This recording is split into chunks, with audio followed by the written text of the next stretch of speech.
От друга страна имате трансляция.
Four minutes.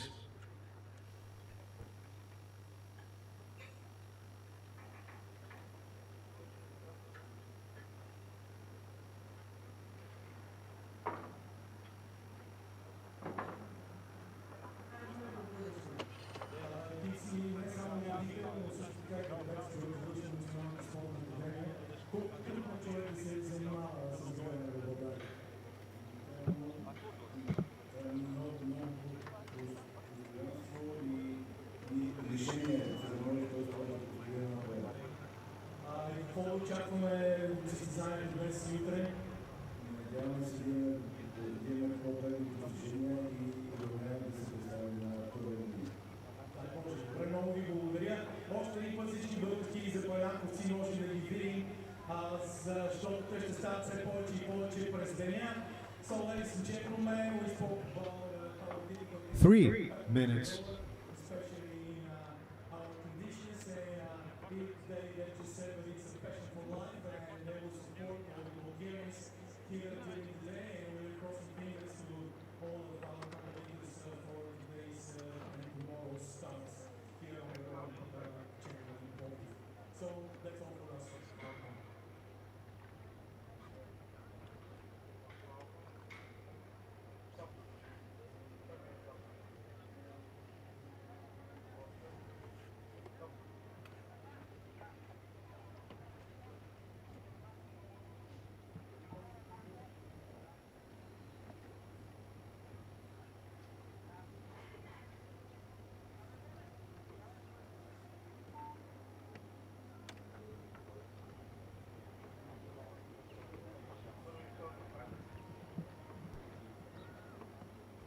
2 minutes.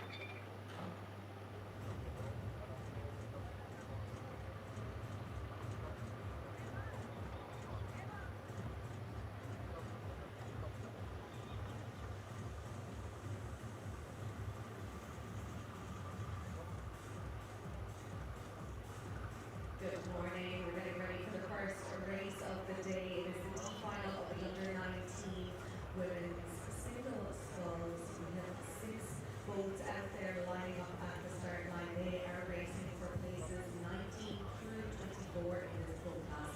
In lane 1, we have Tunisia. Lane 2, Japan.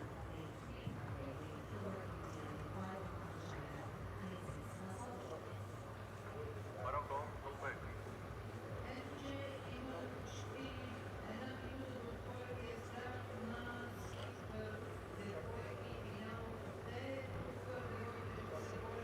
El Salvador. El Salvador, Hong Kong, China.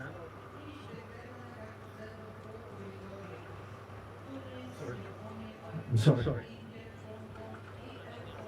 Tunisia, Japan, Paraguay,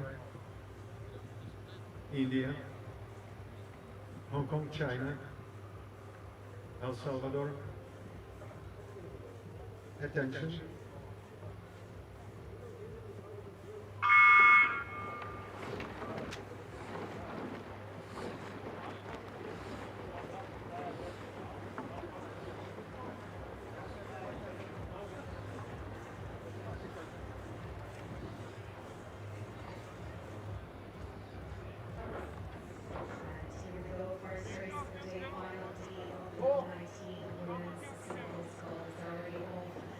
United Junior Men Single Sculls, Final D, Hong Kong, China. Lane 6, Finland. Lane 5, Serbia. Lane 4, Bulgaria. Lane 3, Morocco. Lane 2, Uganda. Uganda, lane 1. 4 minutes. And last year at the Under-19 World Championships, so big mix of experience and first-timers here as they vie for places 19 through 24 here in Honduras, lane 6. At the moment, nice start across the board here, very close on the moment in the past 400 meters. It is Paraguay and India and Hong Kong, China. They're going to be which is in Japan right alongside them with El Salvador, Turkey, and Mexico.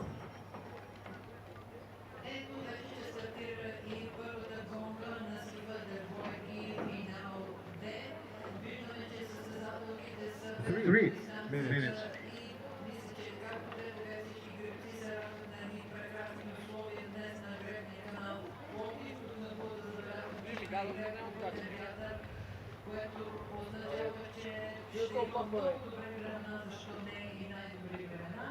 Към момента на 500 метра преминаха лодките от Д финал. На първа позиция състезателката от Тунис, следвана от Япония и Парагвай, но има още много време до края на дистанцията. They've gone through that first 500 meter mark, and it is India leading From these wonderful drone pictures here, this top view, that the center lanes, Paraguay and Indonesia, are doing really well at the moment, but it's not too much. I mean, the difference between these 5 athletes is about a full length, and that is quite close still. If you see a little push from the center lane there, as the lead has been taken by Indonesia, I think, for the first time in this race. Yeah, and there's clear water between number 3 and number 4. So the leading trio is at least a boat length in front of the chasing pack. Yeah, that's true. We see Hong Kong, China actually dropping off the pace slightly, together with Japan, who are rowing in lane number 2. You can see that the front runners are already separating themselves, and we come now into the we're in the second 500 of this race, but this is usually the most difficult bit of the race to get right, because here you can start to feel the muscles burn, you feel the lactic acid, and it starts to get a bit more tough. As you can just about see the famous bridge here in Plovdiv on the course. That's almost 900 meters in, so we're about halfway, and bow numbers 3 and 2 now full picture, with Japan really pushing on, and that's a really close race here, with the bow number 4, of course, the sculler from Indonesia, still up there. So we have 3 clear front runners at the moment.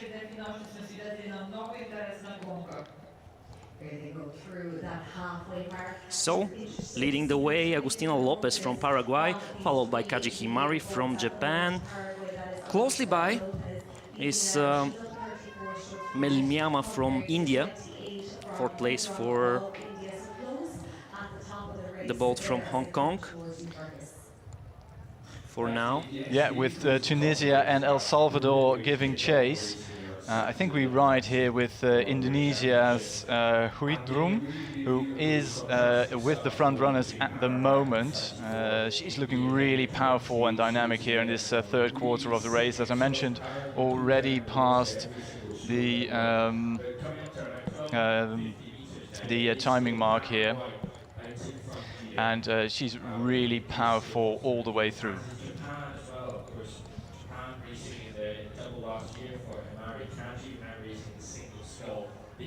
So we're starting to see the leaders for now, halfway through the mark. Good tempo. Yeah, this is a nice bit of sculling. We call this the mid-race pace here, being set by Kaji Himari from Japan. She looks really cool, calm and collected here in the third quarter of this race. And slightly more dynamic now interview with the bucket hat. That is Lopez from Paraguay with them, and Huidrum from India is in there as well. We have 3 clear front runners, and it will be interesting to see how they will fare coming into the last 500 meters. They're about to cross into that. We can see here on the graphic, Paraguay actually now leading that trio of Japan and India at the moment. Hong Kong, China, El Salvador and Tunisia clear water down.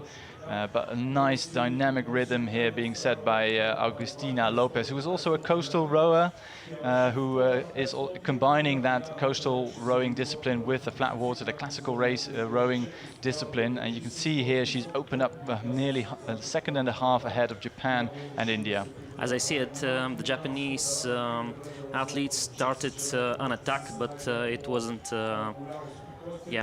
successful. She started to fall back again. Yeah, so Lopez takes the lead. Well, she went for a little bit of a pushy. You can see the Japanese sculler on the top of the picture here. She's about, well, 3/4 of a length down on the on Lopez from Paraguay. So it's still pretty close, and you can see in the single sculls more often than not that it's possible to overhaul them. But the difference in strokes a minute is huge. Lopez at 37 strokes a minute, much higher than the Japanese sculler to her right, and that really fast pace now being set by the front two, and you can see here on the bottom half of your picture that India is about to be dropped now, nearly clear water as they come into the final 250 meters. All the athletes know this. You can see it also on the picture that we're in the last 250, because the boys turn from a yellow to red, so all the athletes can just count the strokes down to the line.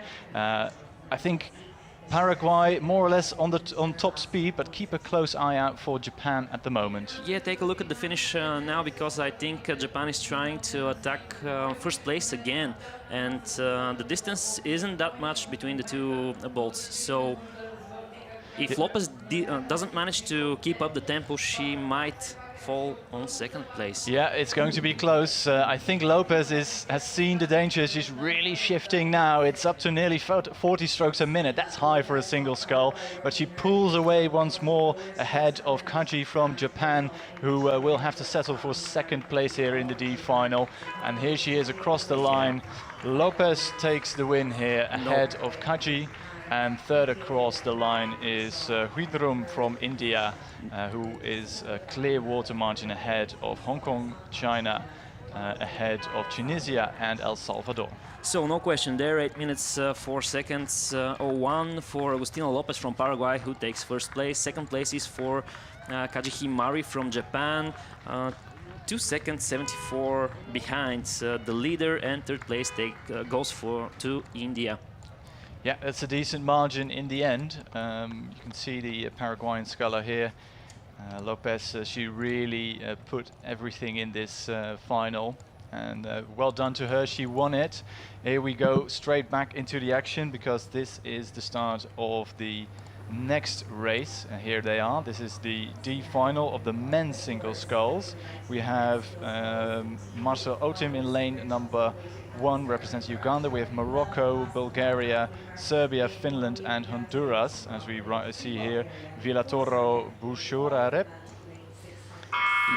And a quick buzzer and a quick start all round as we blast off in this D final of the under-19s men's single sculls. As you can see, all the athletes going full steam ahead, and this will be a slightly different race from the previous one, because these athletes have raced each other in the previous rounds, and they'll know the race plan, and they will go out a bit faster. I think with the men's single sculls, it's a bit of a different picture here as we go now live back to the action.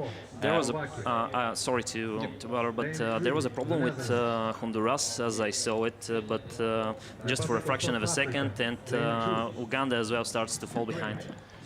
Yeah, that's as we are here, the race already passed 1,000. We are approaching the 1,500 meter mark, and you can see here the front runners. You can see here Serbia's a single sculler with the bow number 4, and I just love the way he moves that boat. Nice timing on the way forward. He really eases his blades in, and 3/4 of a way already done, and it's a clear water margin here for Serbia. Yes, Bulgaria keeps close. The Bulgarian representative is Daniel Marinov. His coach is Hristo Kiracen. He's keeping really close margin to the leader here.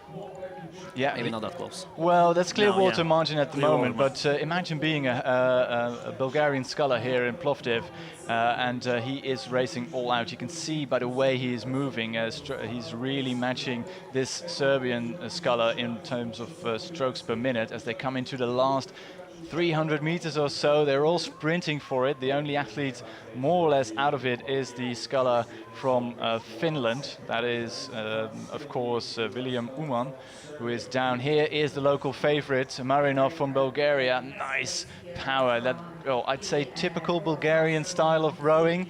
A bit upright, but really powerful on the legs here as he moves into the last 250. Still a lot of work to do because Serbia is still leading at the moment. We're at the last meters here. Serbia takes the lead, and I think the Serbian rower ups the tempo, so he won't be giving up his first position.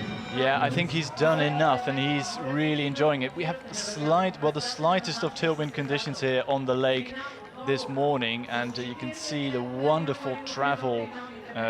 Kakic gets every single stroke with the bow number 4, and then it's a bit of a chevron formation as we come all the way across the line. Just a few more strokes to go for Serbia. A clear water margin here in the D final. A little bit of a grab there for Marinov from Bulgaria, and ahead of Finland across the line, ahead that is Morocco's Legisiar.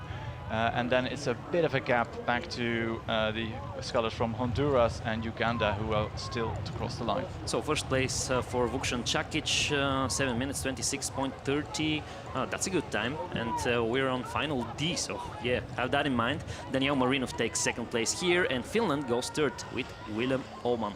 Yeah, great recovery from the Finnish sculler to get himself ahead of Morocco. Here is one of the home favorite, having raced all out. He will be, well, he would have been disappointed to be racing here in the D final, but a good result for him. Here is Uman from Finland, from Turka in Finland. We didn't really get to see him as we dive straight into the next race. Out on the water already, the C final of the women's single sculls. So yeah, women's single sculls is on the way. Ukraine with Maria Prodan in lane 1, followed by Jade Bernard. Netherlands is in lane 3. Lane 4 is for Slovakia, Slovenia in lane 5, and Moldova in lane 6.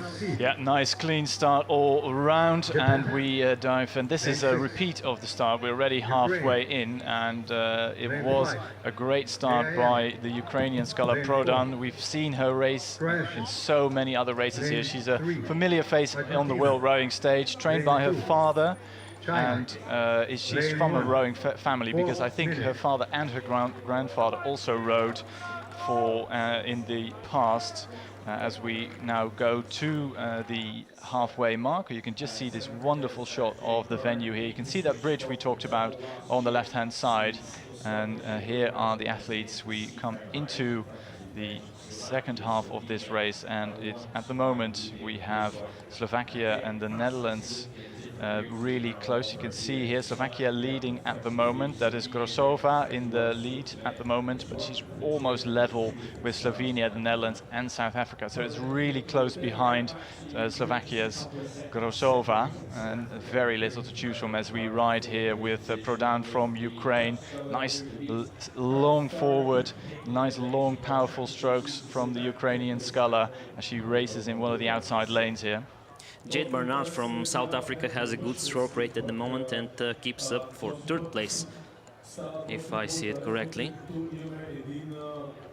Yeah, I think you're right. As we get this wonderful picture here of Prodan, and she was 10th last year in Truckeye. As you can see, the bow number 2 from South Africa, Jade Bernard.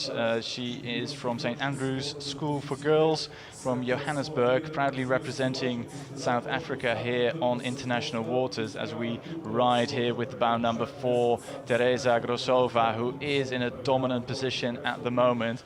In the center of the picture here, we see Noordewit from the Netherlands. She's from the northern part of the Netherlands, from Groningen.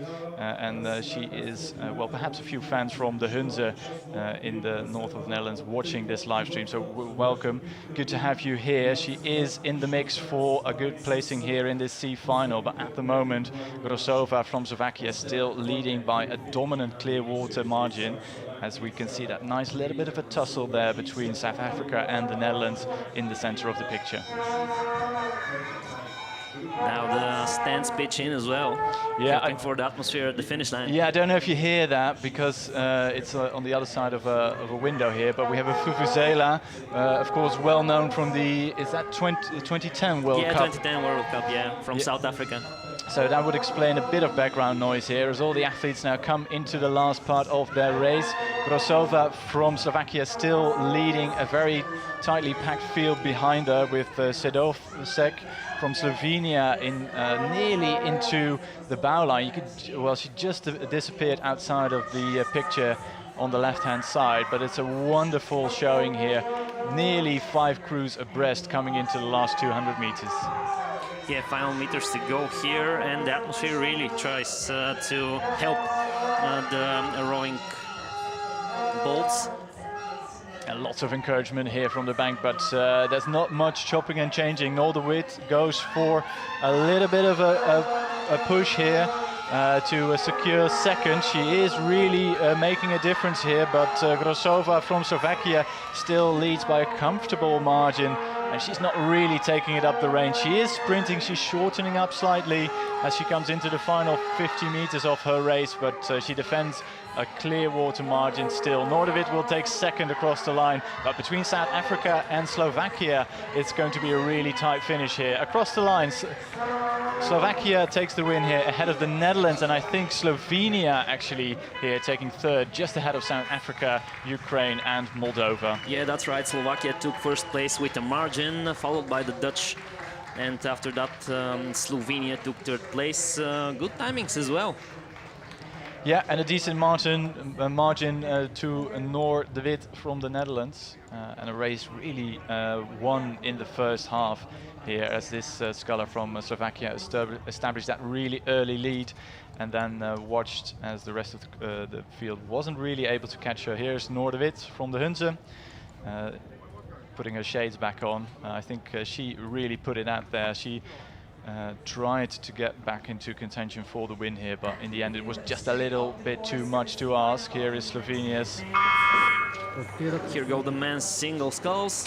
So lane 1 is for People's Republic of China, lane 2 is for Argentina, lane 3 is for Croatia, lane 4 is for an athlete, Daniil Talika, if I'm pronouncing it right. Ukraine is in lane 5, Japan is in lane 6. Yeah, and this is a repeat of the start, a nice clean start all around. But we'll look to one of the center lanes, because Daniil Talika, he was so disappointed coming from the previous races. He would have qualified for the AB semi-final yesterday if he was in a different quarter-final, because he was really rapid. He posted a 7:10 in his semi-final for this C final. But by a huge margin, the fastest athlete in this C final at the moment. You can see that by the difference already made. We're just into that third quarter of the race here, as we can have a look at China and Argentina. We have Chen Lang with the bow number 1, and Ignacio Bazan from Argentina in the white and blue. And a lovely pack here from the People's Republic of China, Argentina and Croatia, lanes 1, 2 and 3, really close to each other, and they're in for a race of their regatta, really putting it out there to produce the best result possible. But outside of this picture, we still have Daniil Talika, the individual neutral athlete, leading by a country mile. Quarter of a distance to go, less than a quarter of a distance to go already. So yeah, tightly packed lanes here. Yeah, this is a really close race and an interesting one to watch, but outside of this picture there are 3 more athletes in this C final. As we ride here with Bazan from Argentina. Lovely sort of quick catches. You can see how he buries the blade at the front end of the stroke, and a nice connection there from the leg drive to the backswing. Nice high rhythm here being set by the Argentinian sculler, and that sees him moving out once more. Has that little bit of clear water margin, as you can see, back to the People's Republic of China, and Basic from Croatia, who is just on the bottom half of your picture here. But this graphic really shows all you need to know, because it is still Daniil Talika who is leading. Ukraine, Japan in a race of their own, then evenly matched behind the front 4 crews. Yeah, the individual neutral athletes in the center lanes is really dominating this C final here, as we still ride with Argentina and the People's Republic of China. Yeah, the neutral individual athlete is holding his lead, and he has the best stroke rate at the moment, but I see an attack from Argentina. Maybe the Argentinian will manage to keep up. No, he won't. Yeah. I saw it in the last 100 meters. This will be a clear water margin at the finish line. Yeah, Talika, the individual neutral athlete, outside of the picture, but he's about to cross the line with 2 more strokes to go. He takes a dominant victory here in the C final, and nobody on that finished photo apart from Talika. Now across the line is the Argentinian. Nice defensive move there in the end to get ahead of Croatia. Ukraine actually outsprinting the People's Republic of China for place 4, and 6th across the line was Sano Tenri from Japan to complete this field. This was the biggest margin for a winner for the day. Daniil Talika won with more than a 7-second lead ahead of Ignacio from Argentina, Ignacio Bazan, and yeah, so there was a big difference here. Yeah, that's job done for Daniil Talika, and as I already mentioned, in a different round, he'd probably get into the would have gotten into the AB semi-finals, but it was not to be. Here is the Croatian Borna Basic, who got 3rd ahead of the Ukrainian Sivko Cheng and Sano Tenri from the People's Republic of China and Japan respectively, as we drive to the start once more as we go to the semi-final block. So that's the D and C finals done, and now we are in for a great race here, because the under-19 women's single sculls is an amazing field here. We have Greece, Croatia, the People's Republic of China, Grigoreva, the individual neutral athlete, in the center of your picture now, lane 4. We have Germany and Belgium racing here for a place in the A final. 1, 2 and 3 will progress to that A final, and the rest will have to contend the B final tomorrow here. So everything to play for, and perhaps for these athletes this is one of the, well, if not the, well, it is perhaps the race they are going for, because here you can make or break your regatta here. You can either go to the A final, have a chance of winning a medal, or be relegated to the B final and contend for places 7 to 12 here. As we go now into the action, we're nearly at halfway. Only one athlete outside of this picture not really able to feature at the moment. That is the People's Republic of China. According to the telemetry, she's down by quite a margin. We'll look for a little bit of confirmation here. These are still repeat pictures as we get here. No, so that telemetry was of the individual neutral athlete here actually didn't start according to our graphic here. We'll get back to you on that. We have Greece together with Germany doing really well at the front of the field, with Croatia, the People's Republic of China and Belgium giving chase. Here is Muratidou, Pashalina Muratidou from Greece. She's so experienced already at the under-19s. She's a great athlete, and we talked about the Greek style of racing in Duisburg at the under-23 World Championships just a few weeks ago. But once again, you see that perfect model of Greek rowing here, as Wolfer from Germany is currently leading. Yes, talking about Duisburg, Germany takes the lead here, followed by the Greek contestant. Croatia, People's Republic of China and Belgium are closely knit in this final 400 meters or less. Yeah, it's a little over. We're nearly at 3/4 of a way now, and yeah, quite a quarter of distance to go. Sorry. Yeah, 500 to go. You can see that Grigoreva, who appeared to be in the picture at the start, is not here with us at the moment. But what we can say is that there are 3 front runners at the moment. We have Broska from Belgium as we come across that penultimate timing mark. Here's the Belgian athlete I just mentioned. She's in 3rd, and that crucial last spot into the A final, just ahead of Kuan and Mardesic from the People's Republic of China and Croatia at the moment. Still within striking distance. We're not there just yet, but it's looking good for Belgium and Greece and Germany at the moment. Leonie Hauschild holds the best stroke rate at the moment and holds first lead as well. So no attacks for the moment. We're reaching the final 250 meters of the race. Yeah, here we ride with Gabriela Wolfner. And she is really going strong. As you can see, the conditions out on the lake, there's a little bit of a tailwind here. I think all the athletes like that little bit of tailwind, because the rowing is just that little bit faster as we come into the last 250 meters to go.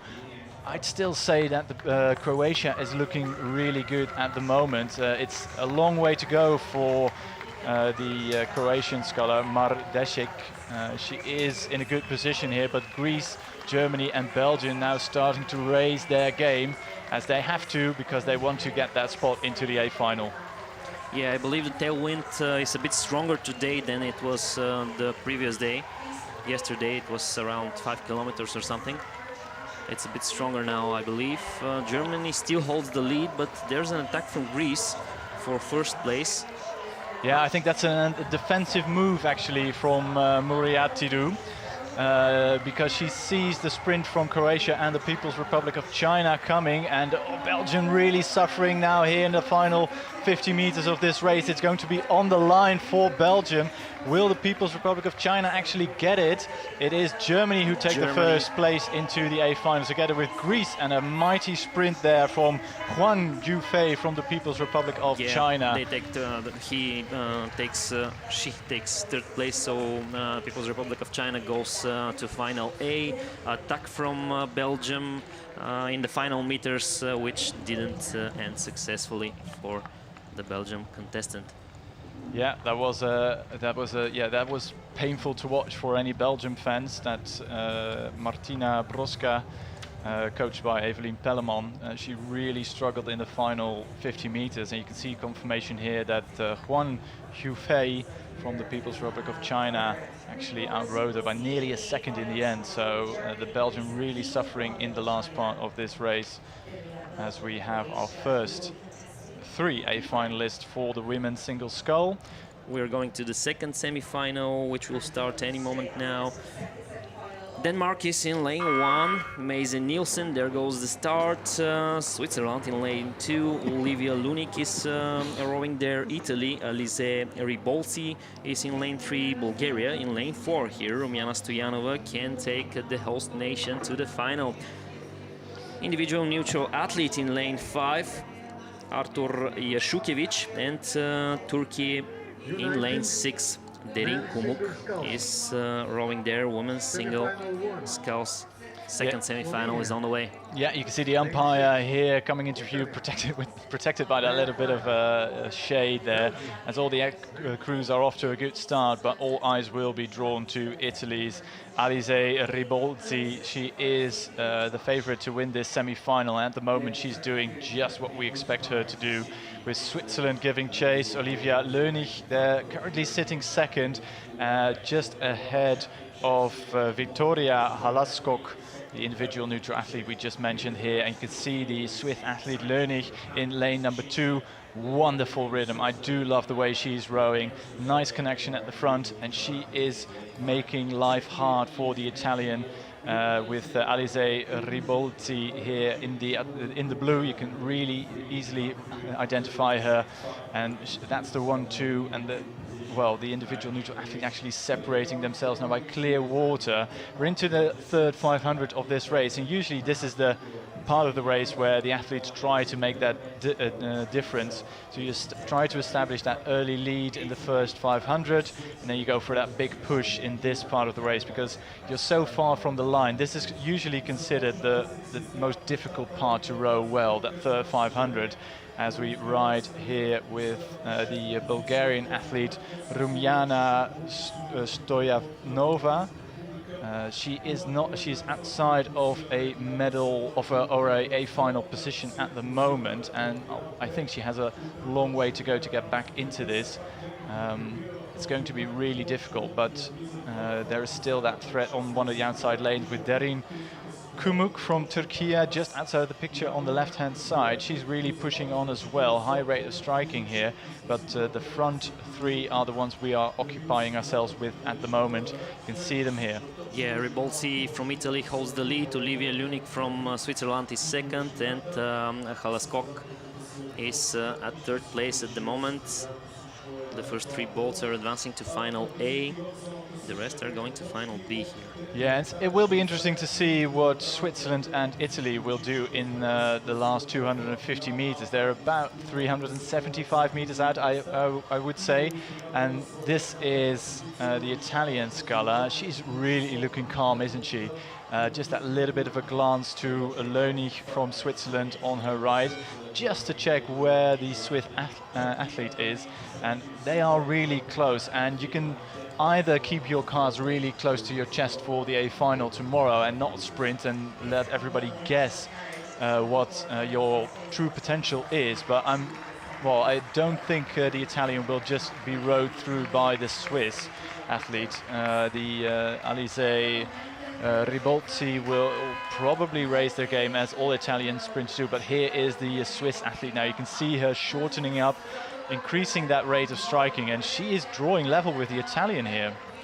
Yeah, and as I see it from here, Switzerland takes the lead in the final meters. Ooh. And yeah, Italy knows that second place goes to the final as well, but she doesn't want to come second.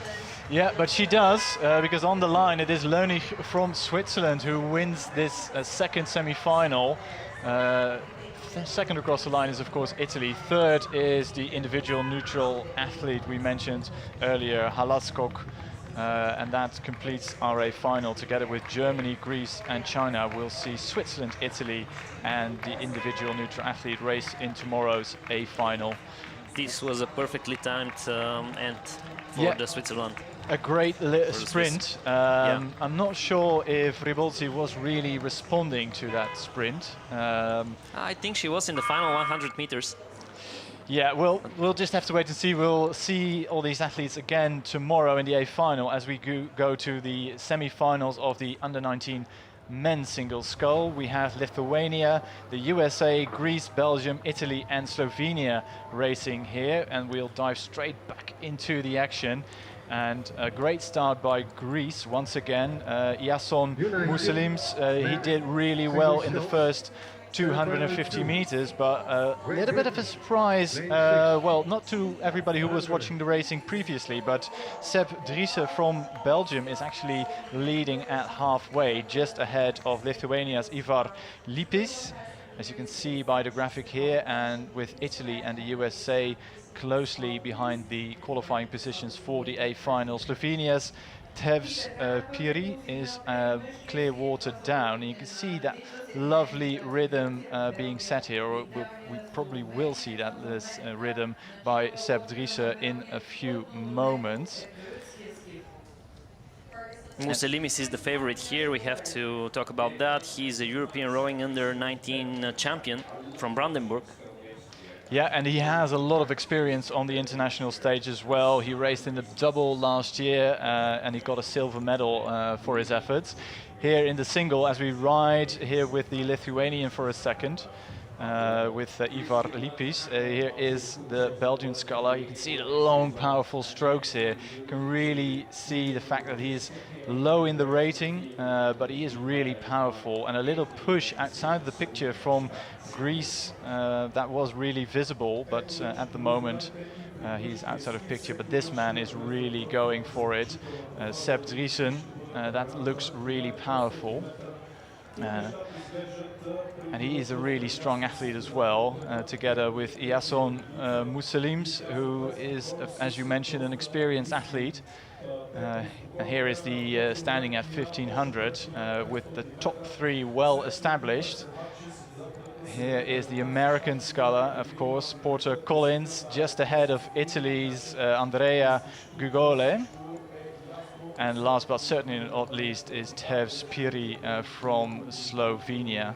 Porter Collins is way back from third place, so the first three boats are heading into the final meters of the race as favorites. Yeah, and outside, well, it's not really evident from this picture or this angle at the moment, but Lithuania is really creeping close to the Greek bow ball. You can see here on the graphic that they are nearly evenly matched. Greece still holding on to that second position at the moment, with Lithuania doing really well here from one of the outside lanes to get himself into a final position at the moment. But still 250 meters to go here for this man, the Seb Driessen from Belgium. And you can see now it's a little bit more dynamic. He really lowered his rate in the middle 1,000 here, but in the final 250, a little bit of a raise of game. But he's putting more distance into Greece and Lithuania at the moment, who are fighting for second and third. Final meters of the race here. We have a clear leader, but I think he doesn't have the best stroke rate at the moment. No, well, it's all about efficiency in this boat class. You can see Cedric having a little look to his right to see where Greece and Lithuania are. I think he knows he has done enough. And small look, it's more to check, I think, where the finish line actually is. And he takes it a quarter of a length clear water ahead of Muselimis from Greece, ahead of Lipis from Lithuania. Lithuania, yeah. So we have Belgium, Greece and Lithuania going straight to final A here. The rest are going to final B. Yeah, and a valiant effort by the USA, Italy and Slovenia, but they will contend the B final.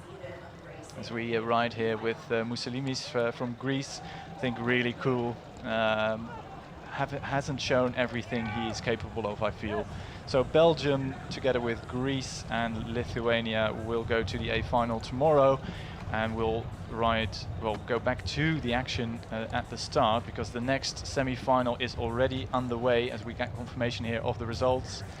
And we have lots to talk about, because the next semi-final is already here. We have Varik from Estonia, Chris from Switzerland, Pinch from Norway. We have Müller from Germany, the Hungarian scholar Kup in lane 5, and closest to the camera at the moment is Harris from Great Britain, as we see a repeat of the start.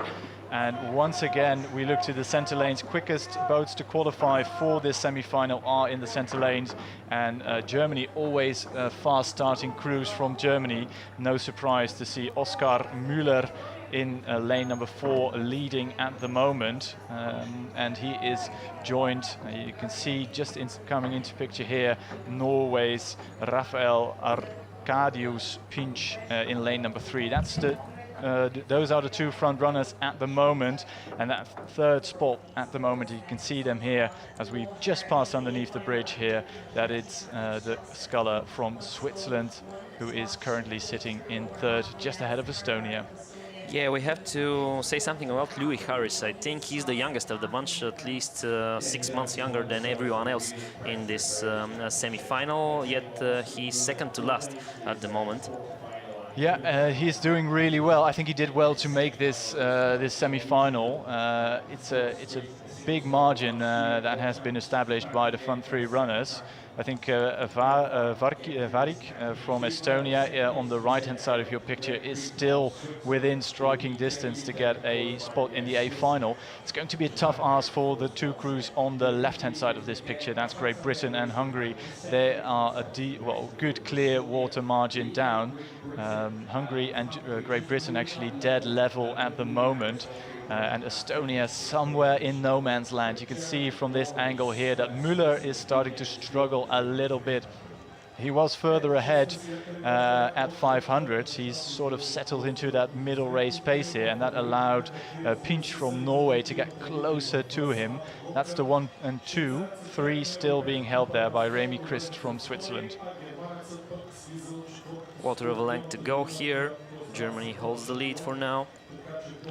Yeah, Germany clinging on, Switzerland doing really well. Clear water back to Varik, Karl Varik, as you can see here, who is more than 2 seconds down on the Swiss athlete. Will be interesting to see. There are not many Swiss fans, or at least I can't see them. They may be further off. I haven't heard any cowbells, because that's a traditional thing with the Swiss. They always take their cowbells with them, and it's always wonderful to hear them as we ride here with Müller from Germany. Long connecting strokes here, really cool. Little look to his right. He'll be keeping a close eye on the Norwegian sculler to his right, just outside of the picture, and he'll try and do just about enough to get that first spot into the A final.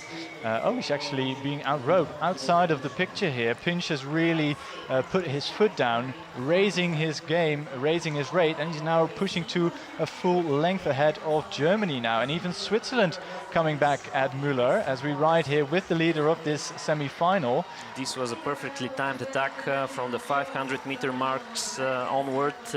Best stroke rate and clear water margin, as it seems. Germany really dropping off at about 750 meters gone, and it's just a couple of more strokes to go for Germany, Norway and Switzerland, but Müller impressively rowed through by the Norwegian. As you can see him really relishing the last couple of strokes here, high in the rate, but he gets his first spot, and that's a wonderful result for Pinch from Norway. First to cross the line ahead of Germany, and then Switzerland. Christ will get that last qualifying position to the A final, just ahead of Estonia, Hungary, and then Great Britain last across the line. Norway here had the job done in the final 500 meters of the race, so Norway with first place in this semi-final. Germany as well, of course, goes to final A here. And soon we'll be switching to women's pairs. Yeah, and here is a quick confirmation of the results. So Norway, Germany, Switzerland join Belgium, Greece and Lithuania in the A final tomorrow.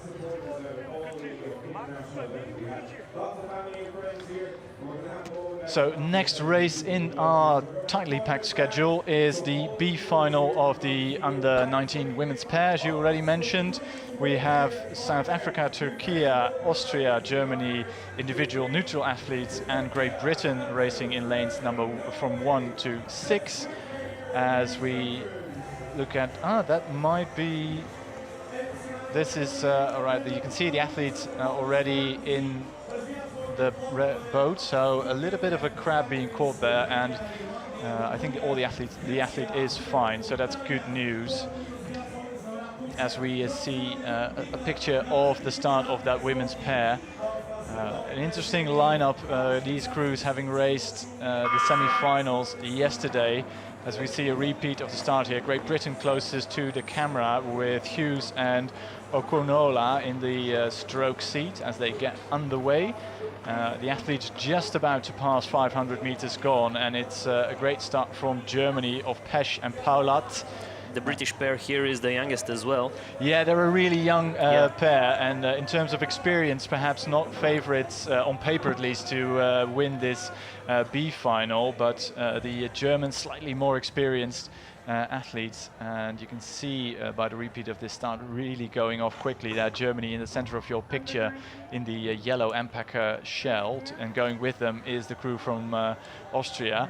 Turkey also quickly out of the blocks, just rowing into the picture from the left hand side at the moment. Really dynamic rhythm there, high rate by the crew from Turkey, as we have this wonderful picture of the venue here in Plovdiv, where, well, just past 500 meters gone, we have Germany ahead of Turkey, Austria, and then of course the crew from the individual neutral athletes. They are more or less in the middle here, as you can see that Great Britain together with South Africa slightly struggling to get that boat straight and true in the line. In the lane, and the top three well established at the moment, or top four well established at the moment, with South Africa and Great Britain struggling at the moment. Maria Pesch and Charlotte Paulat are holding the lead here from Germany, reaching the bridge any moment now. Yeah, you can see one of the world rowing photographers here taking out his camera to make sure this race is immortalized for the ages, and this is always a great bit of the race here in Plovdiv, because I think most of these crews will know that we go at the bridge, so they go for a little bit of a change of gear as we ride here with the leading crew from Germany. I do like the rhythm there being set by Charlotte Paulat in the stroke seat. It's nice and long, it's easy on the way forward, not too complicated when they get the blades out of the water, and you can see how much that means in terms of speed. They're clear water ahead of three crews, Turkey, Austria and the individual neutral athletes, more or less level, coming through 1,000. Yeah, holding the lead here still for Germany, but it's a perfect time for attacks now. Yeah, it's a sprint. Yeah, it's a good time to go. Of course, Germany doing what we expected them to do based on the semi-final times, because the German combination of Paulat and Pesch was way quicker than all the other crews here. The only crew who was more or less close isn't this crew. This is a crew from Austria with Esther Schubel and Ella Nader in the stroke seats. They're, well, I think in third position at the moment, but the closest crew in terms of times from the previous round is the individual neutral athletes here, second crew from the left-hand side. They are straying slightly in the lane of the Germans, as you can see. It actually hit the buoy line just a few strokes ago, but they are in second position here as we ride with Hughes and Okunola from Great Britain. Good rhythm, I would say, nice long rhythm here, but not really getting that boat speed they are looking for at the moment, because the pace is being set by this combination here. Austria has the best stroke rate in the last 100 meters, which means they are trying to fight off the Germans for first place here. Yeah, we saw that slight surprise in the men's single just a few moments ago, where that German crew, sculler, was overhauled in the last 500. I don't think we're going to see the same result here. No, we're not. We're nearly at 3/4 of a way, so we're nearly at 1500, and it's still a clear water margin. And to me, that crew from Germany look really in control here. This crew from Austria is looking, well, nicely together. It's a slightly different style of racing and rowing between Germany and Austria, but they are the front runners. The individual neutral athletes actually dropping off slightly. Here is still that crew from Austria. You can see they really, well, powerful at the first bit of the stroke here, where they really hammer the blade in and make sure that boat is moving. You can just about see the blades from the pair of Turkey with Denise and Kelebiglu in the stroke and bow seat. They're just outside the picture, but here, once again, the wonderful drone pictures here from Germany. It is work. They are working hard, the Germans, I feel, but it's paying dividends. They're nicely in the center of their lane, and they look really powerful. Nice cohesion in this crew, and they are really motoring here. They're in the last 250, and they can watch the rest of the crew sprint towards them, and they just have to maintain this, I feel, for a win here in the B final. Yeah, well, the South Africans are winning at the stands, but not in the water for the moment. The Germans are holding great lead in front of Austria. It's impressive to see that the Germans are able to maintain their length. They're slightly upping the rate in the final 100 meters of this race, but they stay nice and loose and connected at the front end of the stroke. And the individual neutral athletes now really going for it, trying to get back second place ahead of Austria. They might actually make it. They're near, or they're hitting a buoy line. You could just see that on the bottom half of your picture here. But Germany, straight and true, they will take the win here in the B final, as we expected them to do. And the individual neutral athletes, Kireva and Olinia, take second, just ahead of the crew from Austria, Turkey across the line. Then it's Great Britain, mighty push there by the Brits to get themselves ahead of Manson and McGregor from South Africa on the far side of the course.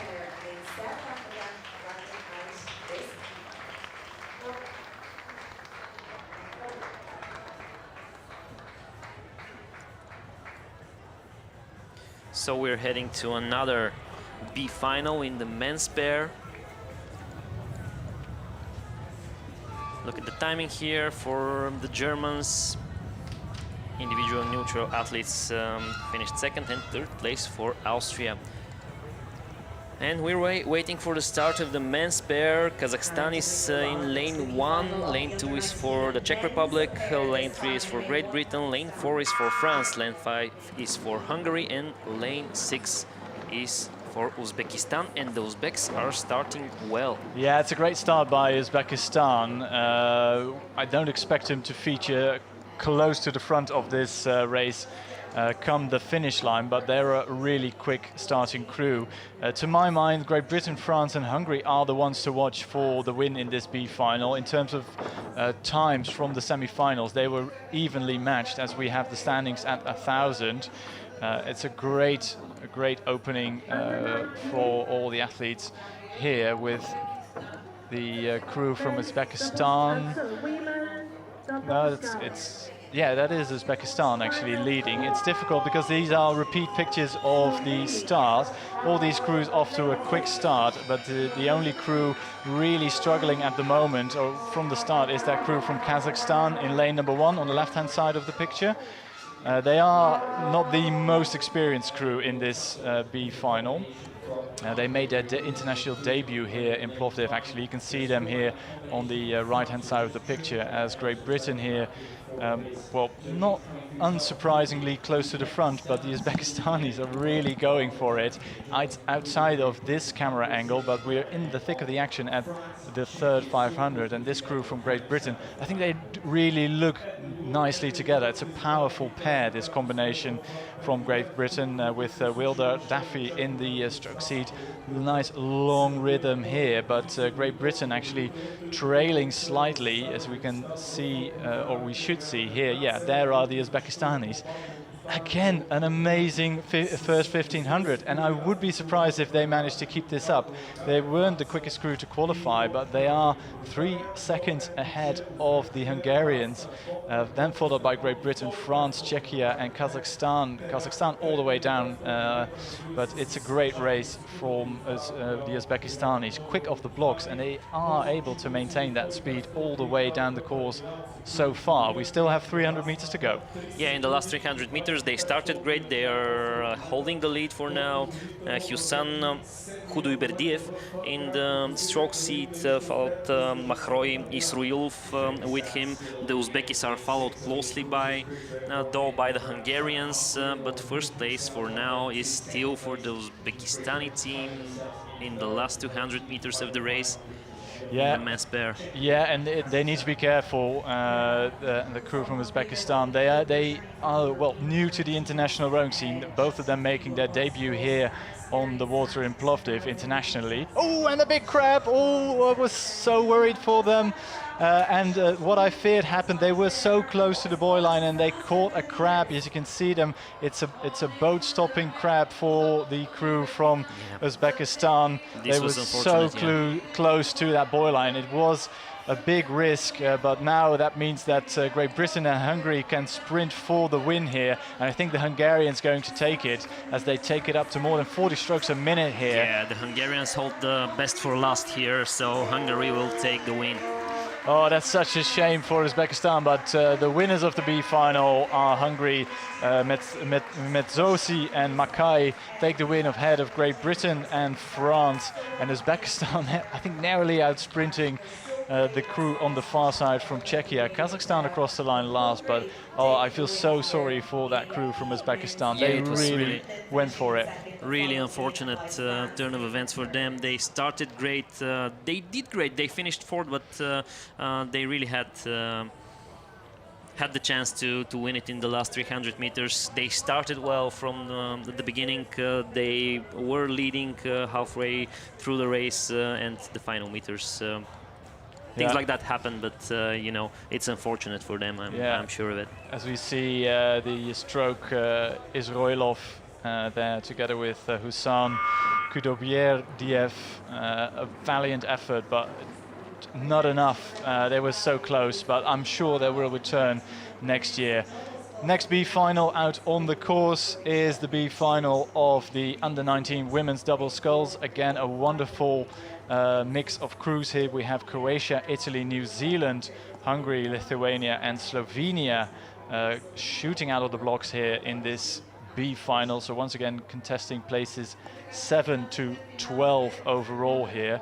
And we've seen some great racing in this boat class, and at the moment it is Lithuania who are leading here as we jump straight to the halfway mark. And we can see here the Lithuanian Glusais-Kaite twins leading, but only just ahead of the Kiwis. Yeah, we have to say that the twins from Lithuania are the youngest crew here as well, and they started really great. Yeah, a good start. First opening 1,000 meters is really going well for Lithuania. And of course, this is a well-established combination of Goda and Emma. They raced in Brandenburg at the Europeans. Here they are. They got 7th overall, so they were winners of that B final earlier this season. And last year on home water in Trakai, they got 10th overall, and they'll be looking to improve that performance here. It's really gutsy rhythm here. They're really gritting their teeth already in the third quarter of this race. Here is the crew from Croatia in lane number 1. New combination with Franka Bok in the stroke seat. She is the experienced hand in this double, having raced the women's 4 in Brandenburg earlier this season. And these are the pictures we all love to see here, as the Kiwis now really pushing through. Zara Blackie and Leary Claire in the bow seat of that Kiwi crew, now really pushing through. I believe what we'll see in the last meters is sprint from New Zealand here. They're the more experienced crew. If we compare them to the Lithuanians, let's see how it goes, but Lithuania is holding the lead for now. Yeah, Lithuania slightly overrating the Kiwis at the moment, and I think you're right, the Kiwis can go again and go for that change of gear as we come in the last 500 meters to go. And I love the way this Kiwi double is applying themselves here, and they've just got the edge over Lithuania. It's less than a canvas at 1500, then clear water down to Slovenia. Then it is the crew from Italy ahead of Hungary and, of course, Croatia. I believe the split isn't telling the full picture now. Maybe I'm wrong, but I think Lithuania is upping the tempo and holds the lead for now. Looks like it from here, yeah, at least, yeah. Yeah, Lithuania is still overrating this crew from New Zealand, who are looking so well put together, but Lithuania is still overrating. I think highest rating crew at the moment is the crew from Hungary in lane number 4. They are trailing the top 2-3 actually at the moment by quite some distance, but New Zealand really going for it. And once again, New Zealand, I think, were not the favorites, but they were slightly quicker than Lithuania. So in the previous round. So this is a great race from Lithuania. I think they have improved their race plan and improved their racing. Here are the Kiwis once more. Not comfortable just yet. They have that little bit of a margin, but it's not much with 200 meters to go. It's going to be a close race. New Zealand holds the lead for now. Yeah, New Zealand holding it. Italy pushing through at the moment. The Italians also a great crew with Sasso and Di Mano. They are really powering through. I'm not sure they can catch the fast rowing crew from Lithuania. The Kiwis now need to be really careful in the last few strokes not to make any mistakes here, as Lithuania are charging towards the line. Lithuania is pushing for first place here, but they won't make it in time. New Zealand takes first place, and I believe second come the ball from Lithuania. Yeah, just ahead of Italy, and I think Slovenia are narrowly outsprinting the Hungarian double for the places for 4th overall. On the far side, I think Croatia completing the field here. Here are the Kiwis, just a quick picture here. The Italians absolutely gutted. I think the Italians would liked to be a bit more closer to the front. I think they knew they had the potential to row through the Lithuanians, but they left it too late. And in the end, Lithuania just edging the Italians for second. There's another men's double sculls B final, another B final for us. Men's double sculls, as I said it, Ireland is in lane 1, Germany is lane 2. In lane 3 we find the Polish double scullers. China is in lane 4, lane 5 is for Netherlands, and lane 6 is for Norway. The race is on the way, B-final in the men's double sculls. Yeah, you can see the Norwegians closest to us. The Dutch really flying out of the blocks here with in the bow seat Kuilbuur from the Netherlands. He's part of the talent team from the Dutch, racing here at the under-19s, and they are really powering through. Chris Freke in the stroke seat of that Dutch double, coached by Hans Lieklema, the legend of junior rowing in the Netherlands, and he's produced another fast flying double from the Netherlands. But they are well, coming out of that blocks. We ride with the crew from the People's Republic of China with Ma and Sun, as we have a look at Ireland and the crew from Germany in lanes number 1 and 2. And of course Germany, the typical German race plan is to go out quick in the first 500, establish that early lead and then hold on to that. But they are challenged by quicker crews at the moment, because that crew from Poland was slightly quicker in the semi-final yesterday, as was the crew from the People's Republic of China. Just outside of the picture here, you will see the crew with the bow number 4, the Chinese bow. Here it comes into view. They were the quickest crew to qualify for this B final. At the halfway mark, they were ahead, and they have established themselves really well here at 1500. Just about clear water ahead of Poland and the Netherlands. Yeah, so Junqi Ma and Yan Shuosun from People's Republic of China are holding the lead here. They missed final A by a slight margin. Yeah, they'll be gutted to race this B final, and it is not the first time we've seen these athletes. Of course, in the bow seat, Ma Hyung-chi, he raced in 2024 in St. Catharines, now joined by Sun Yan-sho. And that combination is flying in at the moment. Here are the Dutch once again, Kuilboer and Vreken. Chris Vreken in the bow seat of that crew, also rowing for Thames Rowing Club in Great Britain, originally from Het Spaarne in Haarlem. And they are really sprinting towards the Chinese at the moment. Poland going with them, Germany, Ireland and Norway, I think outside of the picture, and not really able to contend for the win here in this B final. The Chinese still look really rapid as the Dutch are closing down fast. Yeah, the Chinese are still holding the lead, but I think there's a sprint from the Dutch boat. Yeah, the Germans also stepping it up. The Irish sprint on the far side is also unfolding. The Polish crew actually overhauling, and the Dutch really struggling here. Lots of looking around, but the People's Republic of China will, I think, just about get it. It's half a length to China, just ahead of the Dutch, and then Poland just ahead of Norway. And I think the Irish outsprinted the Germans by a whisker for the places 5 and 6. We'll wait for official confirmation, but we do know that this crew from China took the win here, and here confirmation, the Dutch second down as on this crew from the People's Republic of China. Then it was indeed Poland for the 1, 2 and 3. Really small margin between places 2nd and 3rd. The Dutch managed to finish 2nd.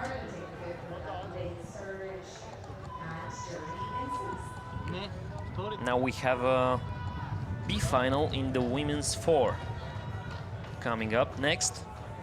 Soon at the starting line, Italy in lane 1, the Czech Republic, Serbia, New Zealand, China and Spain. Which are the favorites here? I think New Zealand, coming from lane 4, can really go at it.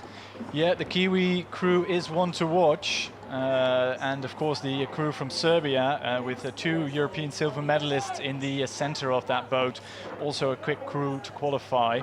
Czechia will be amongst the quicker crews as well, and then, well, I'd say 4th quickest crew was the People's Republic of China to get into this B final. We've just exited the starting procedure, a little bit slow off the line there by the Kiwis, as we jump straight back into the action here, as we see the crew from, that is the crew with the bow number 3, that is Serbia, with the European silver medalist in the center, in the engine room of that crew, really powering through now. And we're across a halfway mark, and it's just about clear water for Serbia, ahead of Czechia, with all bronze medalists in the women's 8 in Brandenburg. They've jumped into this 4, and they are 2.5 seconds down on Serbia, ahead of China, New Zealand, Spain and Italy. Italy outside of the picture here. I think they're not going to feature in the race for the high-ranking crew here. That will be Serbia, and Serbia now really stretching out here. You can see the crew from New Zealand at the moment. All of them making their international debut here a few days ago on the water here in Plovdiv, and they're doing really well.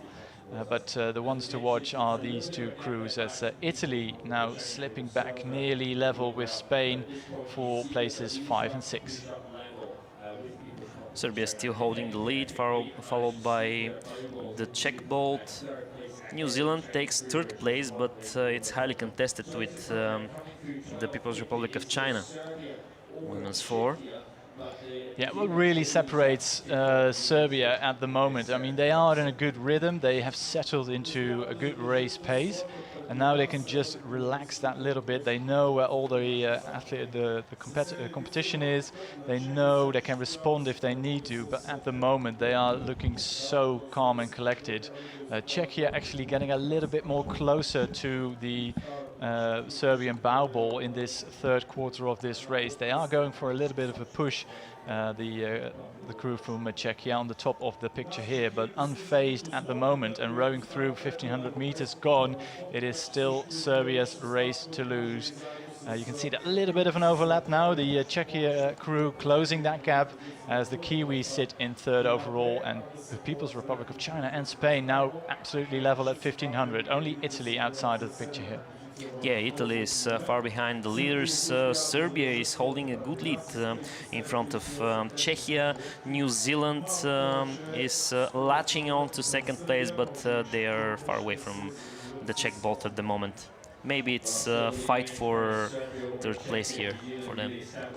Yeah, they will go for that third place, but this crew will have to defend 7th overall here in the B final of the women's 4, and at the moment they are doing exactly what they want to. But keep a close eye on the crew on the left-hand side of this picture. Czechia is closing in to that Serbian lead, and going with them, those are the crews from New Zealand and the People's Republic of China. Here is that crew from Czechia. I do like the way they are rowing. It's slightly different style. You can see the rigging is also different here, with the crew from Serbia having that Italian rigging. As you can see, that the engine room, so that's seats 2 and 3 rowing on the same side. They're getting some great speed off that. Here is Serbia really going for it now, really going for that change of gear. It's just about 200 meters, well, less than 200 meters actually, as they sprint towards the line. Czechia, I think, not able to catch this fast-flying crew from Serbia. What are the pros and cons of rowing like the leaders, like the Serbs in here in this race? This rigging actually helps to keep the boat straight and true, but it's a choice by all the crews what they like best. Serbia crossed the line then first, 7th overall of the world. Czechia take 8th overall, and the Kiwis 10th, just ahead of the People's Republic of China. Spain beating the Italians, who, fair credit to the crew from Spain and the crew from Italy, they really went for a big sprint and a big push in the end.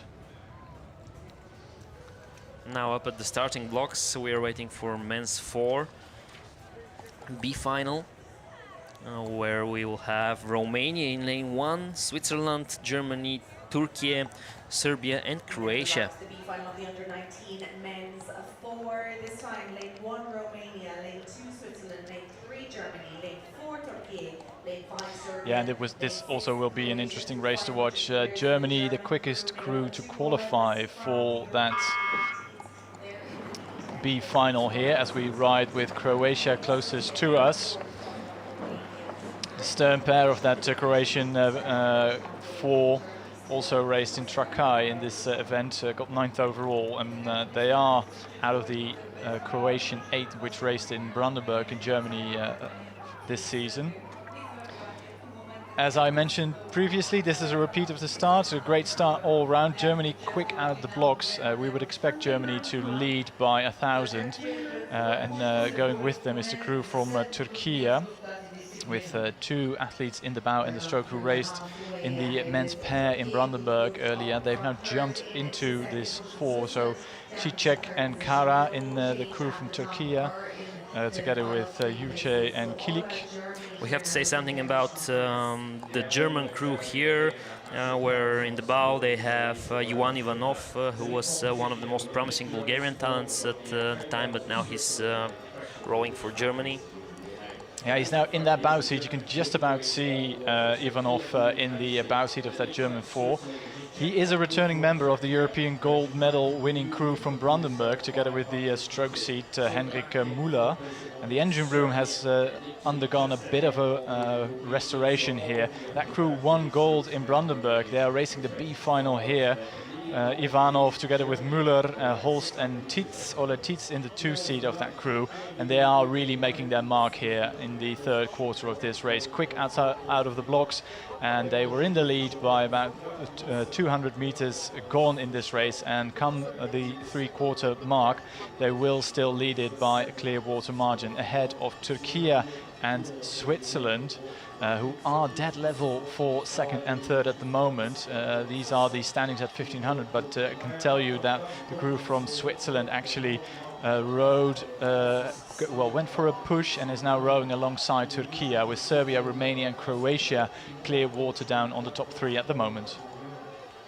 Yeah, Turkey follows the German crew here, but I think the Germans are holding the best tempo and won't give the fight that easily. Yeah, this is the crew from Serbia, lane number 5. They were all, they were 9th at the Europeans in Brandenburg, and a few of them actually have experience from last year in Trakai, but they're not really able to convert that experience to a good result here in the B final, as Germany now go through the reins, full control of this race basically from start to finish. Here are the Germans now really sprinting towards the line, really going for that best result, which will be 7th overall. Next to them, the crew from Turkey also going hammer and thong all out here, as the crew from Switzerland is sprinting as well. You can just about see the Baubel from Turkey just ahead of Switzerland. Germany actually feeling a little bit of pressure here from Turkey and Switzerland, but they've done enough to cross the line first in the B final, and too close to call. I put my money on Turkey, just out sprinting the crew from Switzerland ahead of Serbia, and then it is Romania. Croatia will finish 6th overall. Romanian crew quite young as well, so we've seen loads of Romanian crews doing really well at the age categories, but this is a really young and inexperienced crew from Romania. I have to make amends here about the German boat. This isn't the same Johan Ivanov. He's born 3 years later, so I'm sorry about the mistake I made. He's the reigning European champion, that's what I can say, the German who won the B final now and finished 7th overall. Yes, as we jump straight back into the action of the next race, already out on the course, we have the B final of the under-19 women's quadruple sculls. You see the repeat of the start here, nice even start all round. From the top of your picture from USA, Greece, Switzerland, Italy, Norway and Ukraine closest to us, and a great start all round by all the crews. Switzerland quickest to qualify for this B final.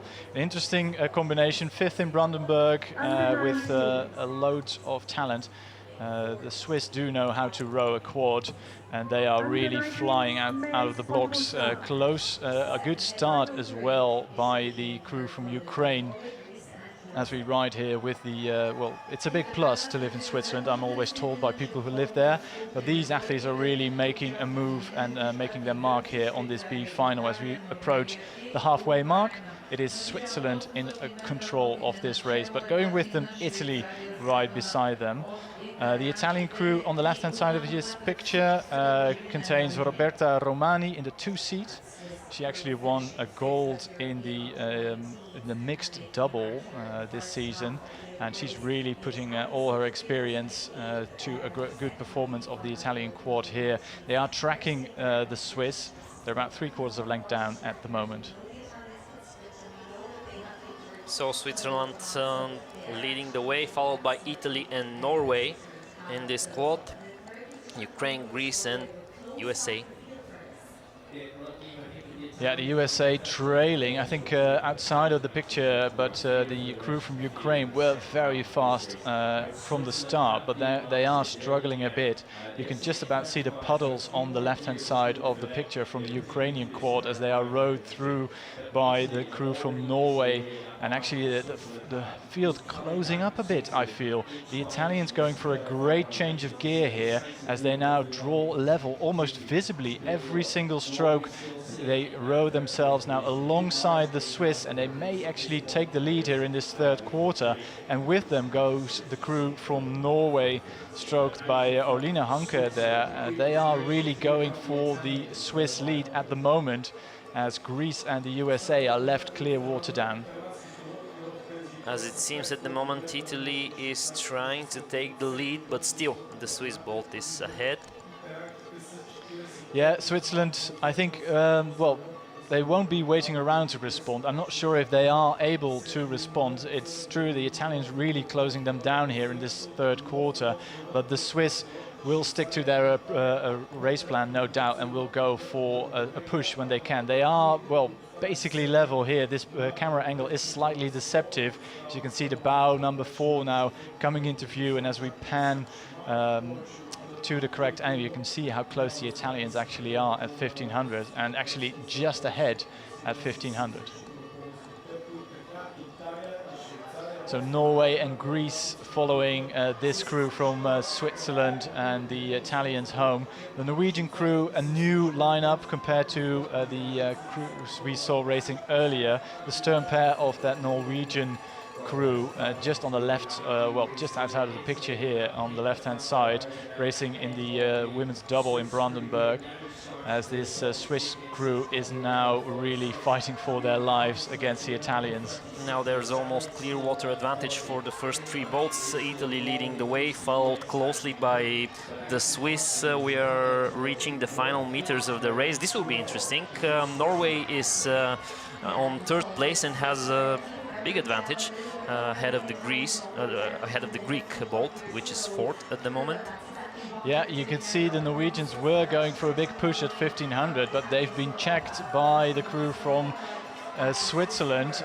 We still ride with the Italians here, and this is the crew from Switzerland who have responded to the charge from the Italians unfazed. You can just about see the Greeks now in 5th overall, but the Swiss, I think, will take the win here. This is beautiful. The Swiss boat is really in sync right now. They are ahead of the Italians. Seems like they held the best for last. Italy won't be able to take 1st place here. So 7 overall for the Swiss boat. Fantastic finish. Yeah. They looked really sharp in the final 250 meters. They did, and unfazed by the charge of the Italians at 1500. You can see less experienced crew become undone in that by a push as powerful as the Italian push was. But in the end, there was a clear margin for Switzerland ahead of Italy. Here are the Italians. I take my hat off for them. They really put themselves out there. This is the crew from Norway, I think chuffed with the result. For a new established crew racing in different boat classes in Brandenburg, to be so close to quality crews from Italy and Switzerland is a reward in itself. Greece just down on Ukraine in 5th, and the United States complete the field 6th overall. And up next is the men's quadruple sculls B final. They will start any moment now. Individual neutral athletes will be in lane 1. Lane 2 is for the crew from Belgium. China, People's Republic of China, is in lane 3. Lane 4 is for Republic of South Africa. Lane 5 is for the USA, and Croatia in lane 6. This will be interesting. Yeah, this will be a great race once again. We have 4 crews in the center lanes, all within 2 seconds of each other in the semi-finals. This will be one to watch, with the People's Republic of China, the quickest boat out of these in these semi-finals, but South Africa, USA and Belgium not far behind, just a couple of seconds separating them. Yeah, the Chinese boat started great here, holding the lead in the first meters of the race, but I think this will be a close-knit competition. Yeah, keep an eye out for the crew from the USA. Yeah. That American crew is really, really shifting here. With Dean Burton in the stroke seat, the Albany Rowing Centre athlete. He's providing his crewmates with a bulletproof rhythm at the moment. The Chinese are still leading, as you can see by the picture, but it's very, very close as we come into the third quarter of this race. Sandwich in between them was that other fast crew from the semi-finals, South Africa. As you can hear the Vuvuzela going off already. That crew is slightly struggling because closest to China and the USA is the crew from Belgium in lane 2, just outside of the picture. They're hidden by the graphic on the right-hand side, but the Belgians are doing really well here. Most experienced athlete in that Belgian crew is Xander Lamont in the 2 seat. He has loads of experience from last year, rose from Brugge. And the stern 3 of the Belgian crew actually got 8th overall in Brandenburg, so they have a little bit of experience together. Here you can see how close it is. People's Republic of China ahead by a whisker, ahead of the United States. Belgium just 2 seconds down, then South Africa. Croatia still in the mix, but the individual neutral athletes in lane number 1, I think out of a high ranking place here. As we ride with the American crew, we look at Goose Feinsalt in the bow seat from the Marine Aquatic Center in California. He had a big look to his right to see where the Chinese crew is, and this crew from America actually leading at the moment. They are about to get into the final 250, and can the Americans upset that Chinese lead? It's been basically level between China and the USA for most of the way. Which crew will take the win? 250 meters to go. As you can see in the picture as well, the USA and the Chinese both are heading into the final meters with the best stroke rate, but the Americans are holding the lead. It gets loud in the stands as well. Yeah, it's a huge encouragement from the banks here as the Americans take it up the reins. The Chinese are responding. They are really going for it, but China have left it too late. The Americans now really smoothly stepping it up. It is just a narrow margin, but I think the Americans will just about making advantage. They took first place in the final meters and they will finish 7th overall. That's a great result for the USA, and what a well-timed push. They are basically in second position all the way, right up to the last 200 meters, where they rode through the People's Republic of China, and they take the win here in the B final. And well, judging by these pictures, they are pleased with that result. Yeah, the weather's heating up here in Plovdiv as well. The temperature is now maybe above 30 degrees, and we're heating up as well, because next up we have an A final in the women's pair. Yeah, that was the last B final of the day, and we have a little bit of a break now. A few moments because the first A final will get going at that's 10:35. So as this crew from Belgium catches their breath, we'll catch ours, and we'll be back to you in a few minutes with the first A final of the 2026 World Rowing Under-19 Championships. Coming back soon.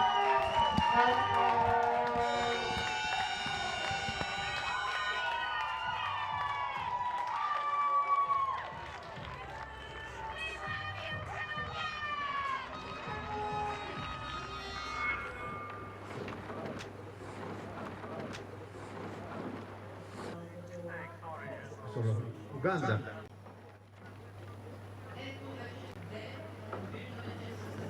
And all here there and racing down the course.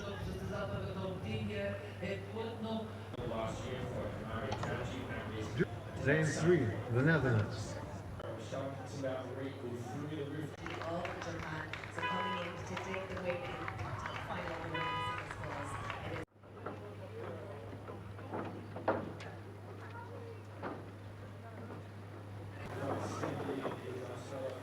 Ahead of Finland and Morocco. It's the final piece of the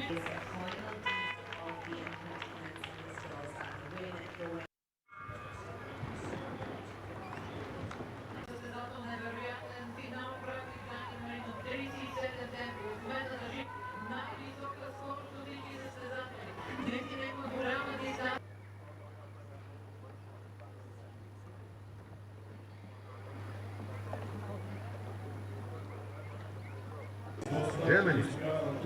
lane 5. And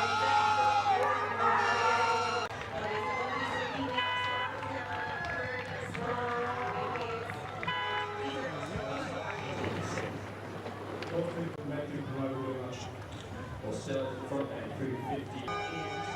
Their last 250 meters. The Slovakian sprinter Teresa Kosova went out in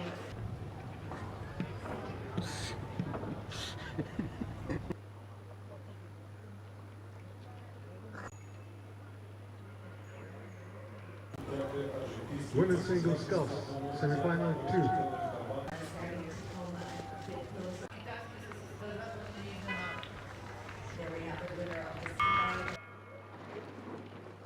Argentina or Mexico, Croatia with 3 and Japan. Looks like he's very much in control. He's down at 13, 132. Beleza, mas todos na outra província é sociedade na Argentina.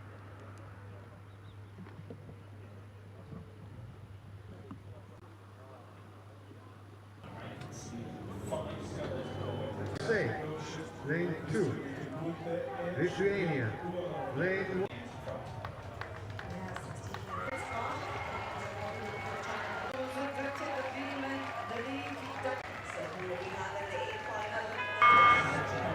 U19, men's single sculls, Italy. Lane 5.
Three minutes.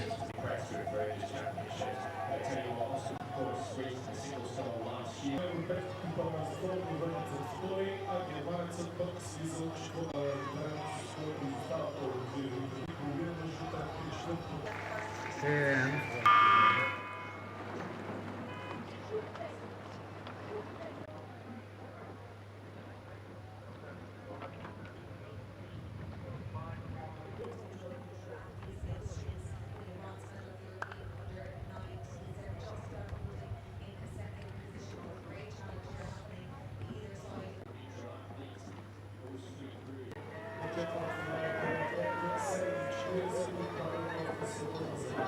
doubles and women.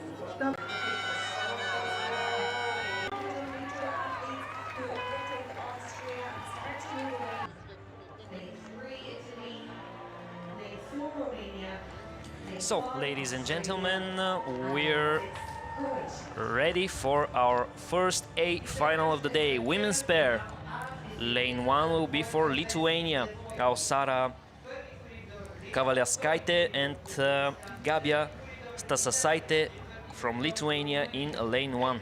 The Uzbek team in lane 2 is Raihon Satorova and Aidana Smetulaeva, and lane 3 is for Italy, Carolina Cassani and Letizia Martorana from Italy in lane 3. Lane 4 is for Romania, Maria Ariana Balint and Jessica Popescu.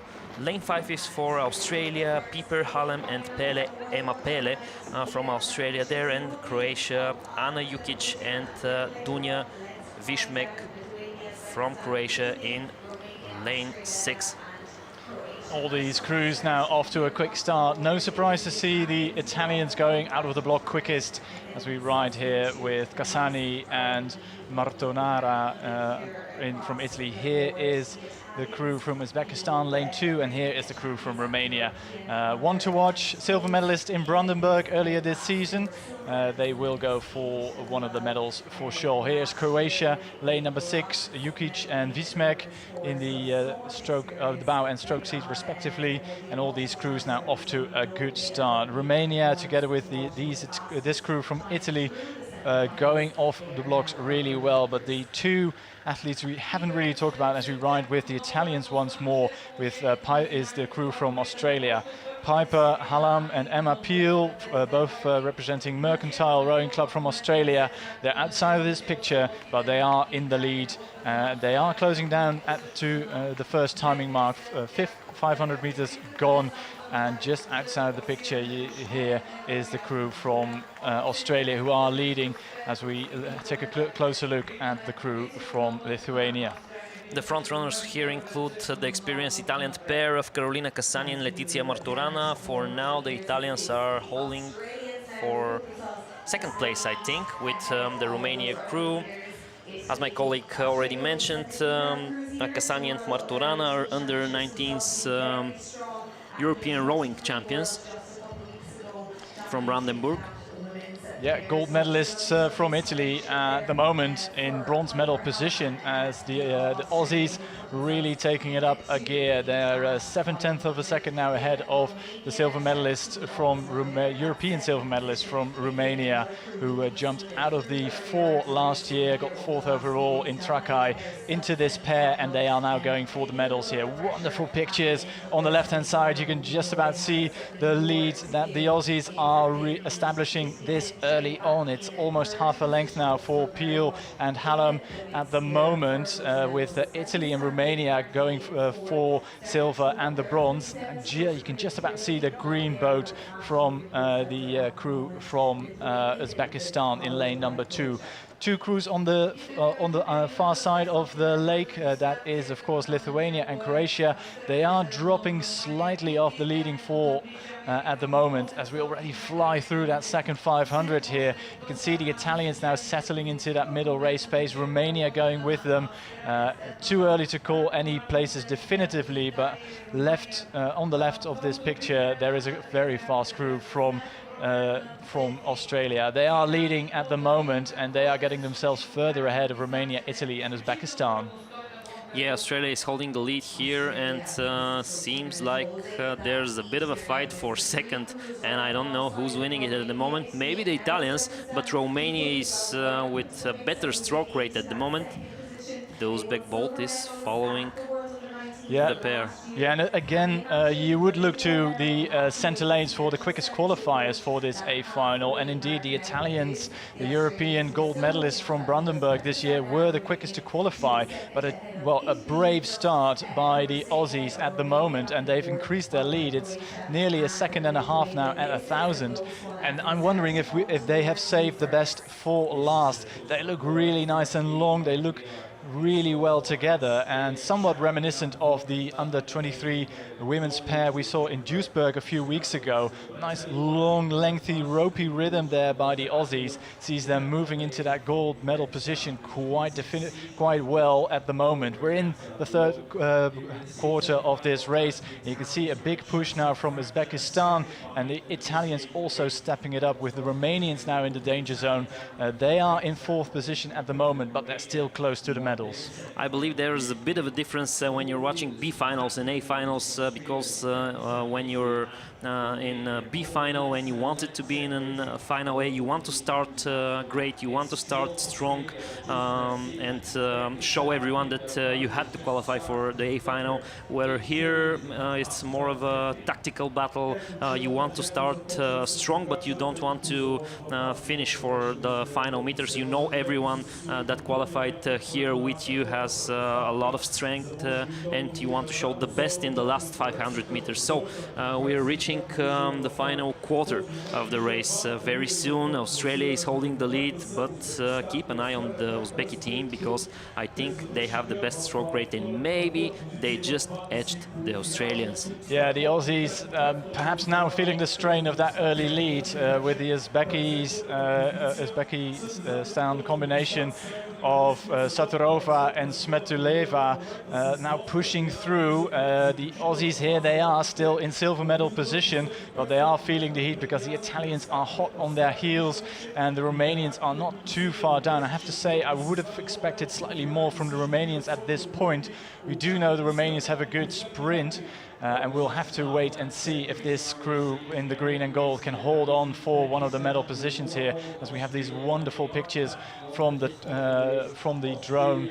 As you can see, Uzbekistan now moving into that gold medal position and the Italians now stepping it up. You can see the Italians actually going for a little bit of a push. They are increasing their rate as we ride with the Romanians still in fourth at the moment, but the Romanians can see the Aussies at this stage of the race and they know that's where the bronze medal is.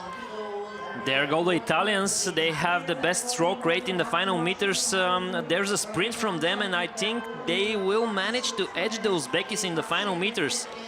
Yeah, Italy really closing down on the crew from Uzbekistan. The Aussies really hurting, but not yet overhauled by the Romanians. And here is the race for the gold and the silver. The Italians going for that sprint. They're really shortening up. And as is the crew from Uzbekistan, all of them are sprinting to the line here. Just 100 meters to go. And the Italians nearly pushing through. I think the Italians just about taking the lead yes, now. They did. And just 50 meters to go. It's going to be an Italian victory because the Uzbekistani pair can't keep this up. The Italians rode through. What a finish by the Italians. A great push by them. Gold medal for Italy ahead of Uzbekistan. Carolina Cassani and Letizia Martunara from Italy win the golden medal here. Yeah, and hats off to the Aussies because they take the bronze ahead of Romania, who finished fourth, just ahead of the crew from Croatia, and Lithuania fifth in Brandenburg, sixth here in Plovdiv. Fantastic management by the Italians, so they follow up their Brandenburg victory with a victory here in Plovdiv. They grab the golden medals and the silver goes to the Uzbeki pair here, and third place for the Aussies. Yeah, wonderful push by this crew from Uzbekistan. This is the fast-starting Aussies. Certainly talents to watch in the coming years. Brave first 1500, but the pace then set by Uzbekistan and Italy was just a bit too fast. But fantastic results for the Australians, taking that bronze medal here on the line. Croatia outside of the medals, but a great effort on their part. They were never really in the race. They were close to the front at 500, but then that middle race pace set by the Australians, the Italians and Uzbekistan was just too much. Good sprint from them to sees them finishing ahead of Lithuania. I believe that 7 minutes 10 seconds, 0.77 is the best time ever given in under 19s World Championship. You might be right. Yeah. That's a great catch there, as we see a repeat of the start from the Croatian pair. And here are the under-19 world champions from Italy. And yeah, I think you're right. That's a new under-19 world championships best time. Yeah, with 5 seconds. 5 seconds, yeah. And that's a long-standing time that was set in Racice in 2018. So yeah, so 8 years ago. That's a good catch. Feel old yet? I do. Let's not talk about that too much. Brilliant racing here in the first A final. This is something we talked about in the beginning of the race. Here in Plovdiv we have slightly warmer water because when they divert the water from the river, it becomes still water here, and the warmer water means less friction, means better times. Yeah, and better timings. We'll keep a close eye on those world best times for you. Under 19 World Championship best times to be fully official, because as you mentioned, the hot water is conducive to fast times, and we have that little bit of a tailwind condition here today. Yeah. It's not too much at the moment. We'll have to wait and see, but this is a great result for these Italians. Wonderful race and unfazed by the early lead of the Aussies, and that brilliant push at 1500 meters, rowing through Uzbekistan, who looked so good and powerful and in control. That's the first A final done as we go back to the start for the second A final, the under-19 men's pair waiting for us. We have Italy in lane number 1, furthest away from that picture. We have Greece lane 2, Germany lane 3, Romania in lane 4, Ireland in lane 5, and Spain in lane 6. As you see the full program here, we'll go into the doubles next, but first this is a race to watch. Romania, this is the crew from Greece in lane 2. Here is the Italian combination. This is the crew racing in lane 1, one of the outside lanes. Not the quickest to qualify, but certainly ones to watch. This is probably the favorites, or at least for me, this Italian combination of the Romanian combination of Enescu and Pașcari. And here are the big challengers from Germany, with Niklas Brell in the stroke seat closest to us. And this is the crew from Spain, a young crew from Spain. The Italians, Novak Mitrovic, Pietro Blasic, they became European champions in Brandenburg. The Romanian crew here, Radu Andrei Enescu and Dimitriu Cristian Pașcari, are also looking strong when they won silver in Brandenburg. Yeah, a crew with plenty of experience as we have a close look at the crew from Ireland. Matthias Coogan and Evan O'Byrne in the stroke seat. And these are really tense moments for all these athletes. You're at the start, you're ready. You need to really dial in. Love the shades, by the way, from this Greek strokeman. Something about the Greeks as well. They won bronze and they have a strong momentum coming here in Plovdiv as well. They won bronze in Brandenburg. Georgus Christos and Apostolos Alexiou.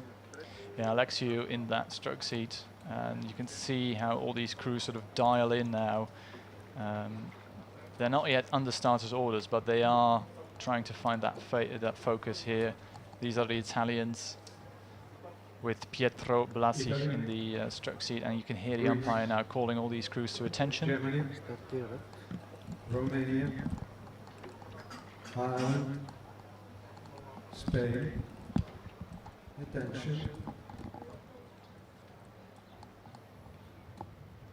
We're underway any second now. And here's the buzzer, the green light, and we're off in the A final of the men's pair. And a brilliant start by the crew from Spain here, closest to the camera, really shooting out of the blocks. Here is the crew from Germany, a bit frantic as they settle into that rhythm. Here is the high rating crew from Romania. No surprises to see a Romanian crew up at way above 40 strokes a minute, actually 50 strokes a minute there for a few seconds. These are the Spanish once more, Jesus Alonso de Caso Giron, together with Juan Rodriguez Guzman. And they look really nicely together here, as all these crews now off that starting procedure, now settling into that middle race pace. Romania the early leaders, but it's a really closely packed field behind them as we go into that first 500. This is Germany, I think, settling into that rhythm now. Nice lengthy rhythm, effective rhythm there being set by Niklas Brell in the stroke seat. Of course, an experienced crew, both double European championships at the under-23s in Brandenburg on home water in the pair and the mixed 8. So they have a few medals already. Let's see if they can add one today. Romania is holding the lead, the silver medalists from Brandenburg. But the best stroke rate for the moment is coming from Italy. Which are the favorites here? Well, the Italians racing from one of the outside lanes based on their performance in the semi-finals. Perhaps not the crew to watch, but the Italians always know how to produce something special in the A final. So it's definitely a close crew to keep a close eye on. Matrovic and Blasic on the left-hand side of the picture here, currently in silver medal position. I think the Romanians just leading them out in the gold medal position, but look at how close the race for a bronze medal is, with Greece, Germany, and of course the Irish not far behind. Just outside of the picture, hidden by the graphic on the right-hand side, is that crew from Spain, that young combination here who made their debut a few days ago on the international stage, and they did really brilliant to make it to this A final.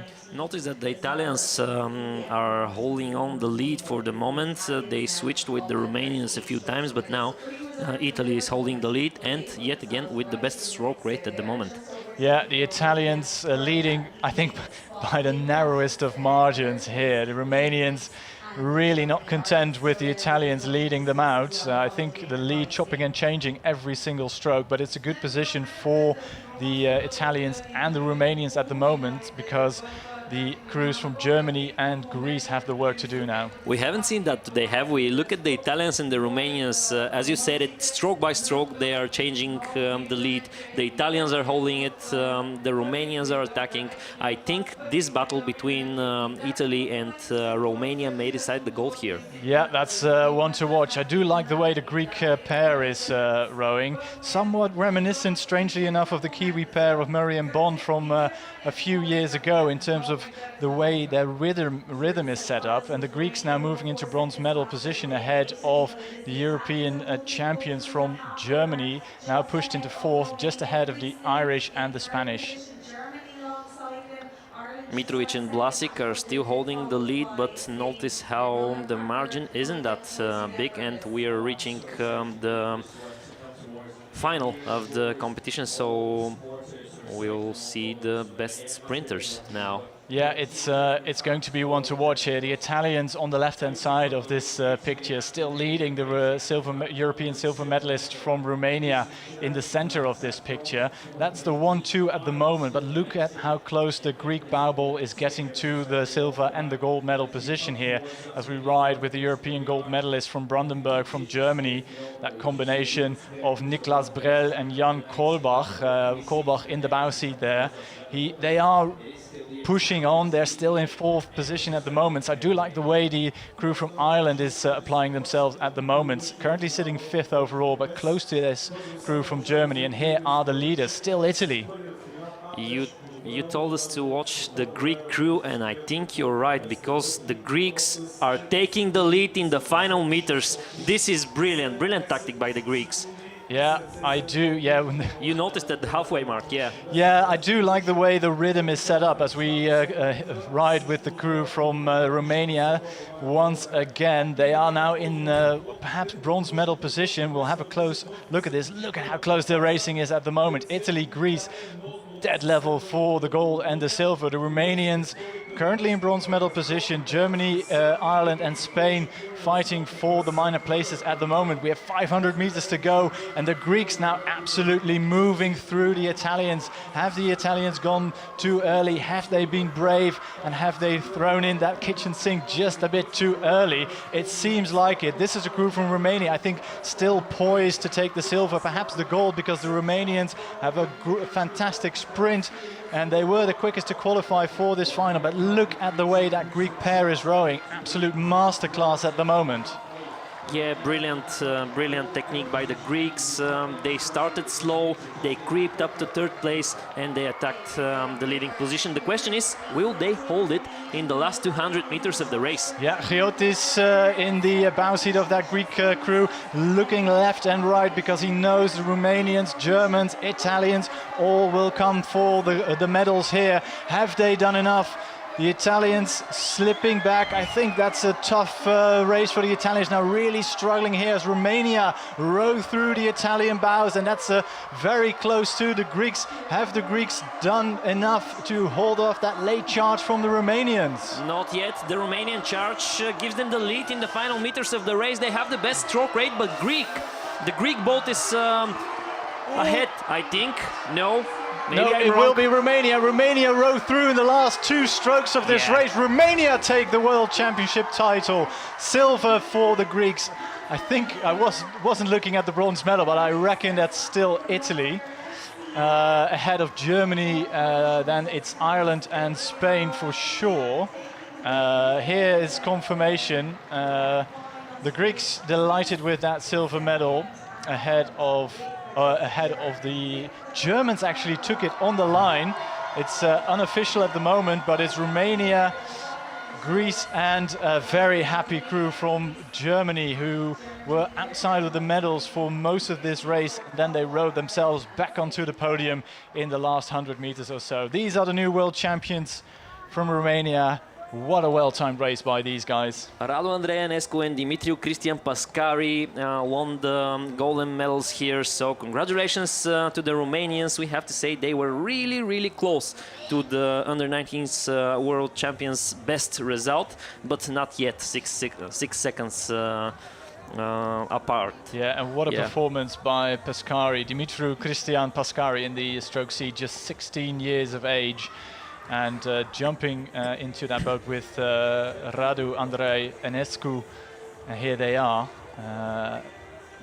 masterclass, jumping into the boat with the European silver medalists from Brandenburg, and then producing that amazing, that fast last 500, which saw them push through the Greek lead with like 20 meters to go. An amazing push. New world championships from Romania.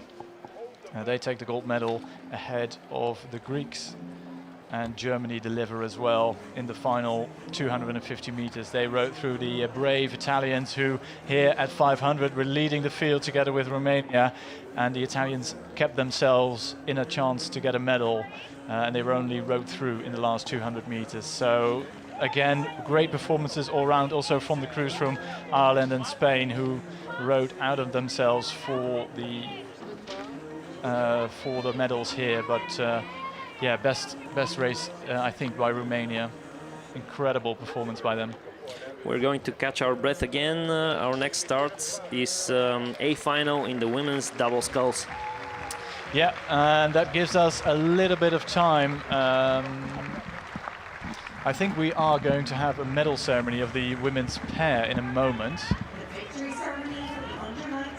I'm not sure if there are pictures of there, but medals are to be handed to the athletes from the previous A final. The women's pair now lining up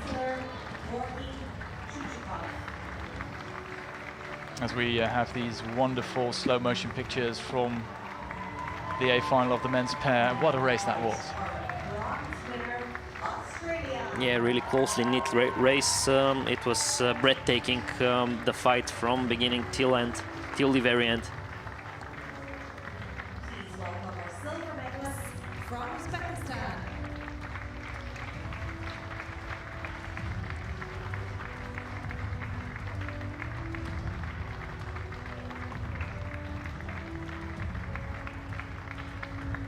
Receiving the gold medal, Italy.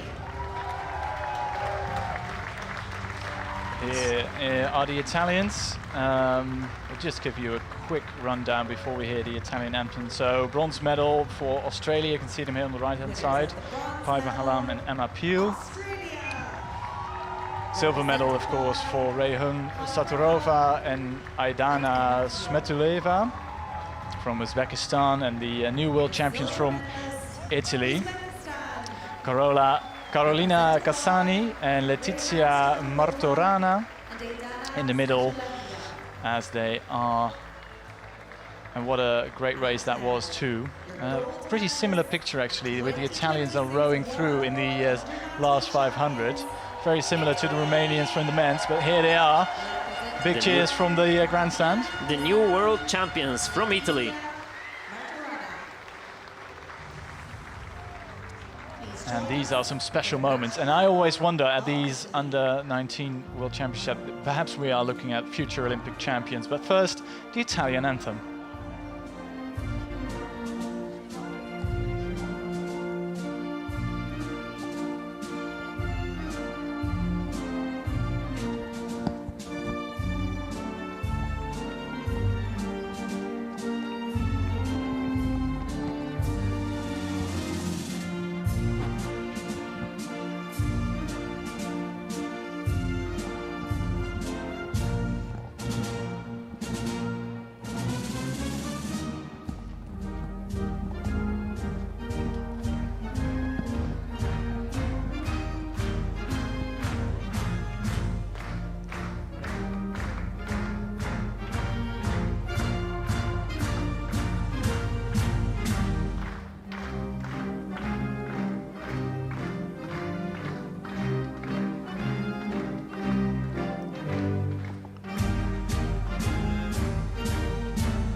perhaps not the last time we'll hear the Italian anthem, as they take a quick chance to get a selfie here. Wonderful pictures here on the podium of the under-19 women's pair.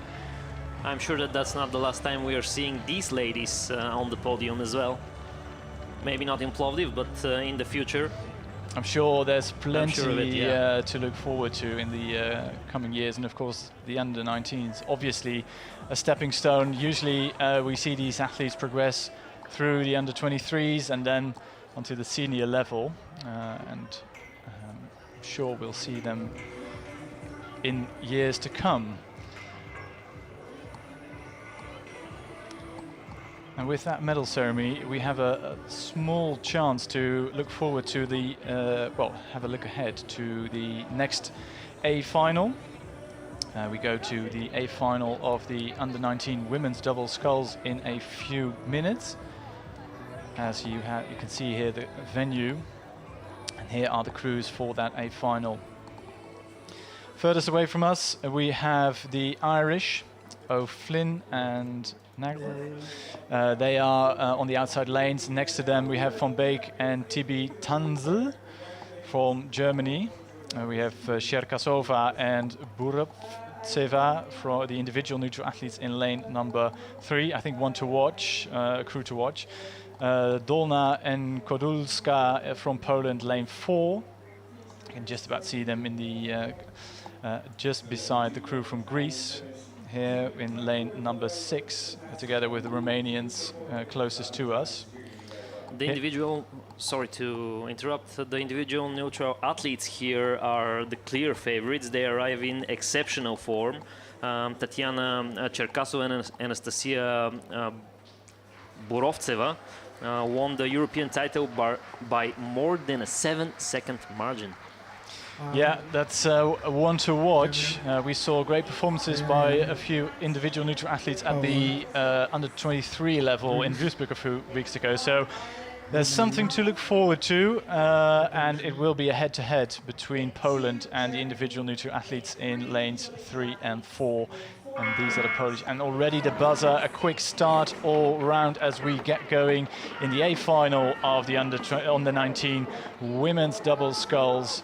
And fastest crew moving out at the moment is the crew from Poland, establishing that early lead. Here they are, cool as you like. Here are the individual neutral athletes really going for it. And I love how flat the stern of that boat is. They're really moving really quickly at the moment here. But Poland having that little bit of an early lead coming out of the first couple of strokes.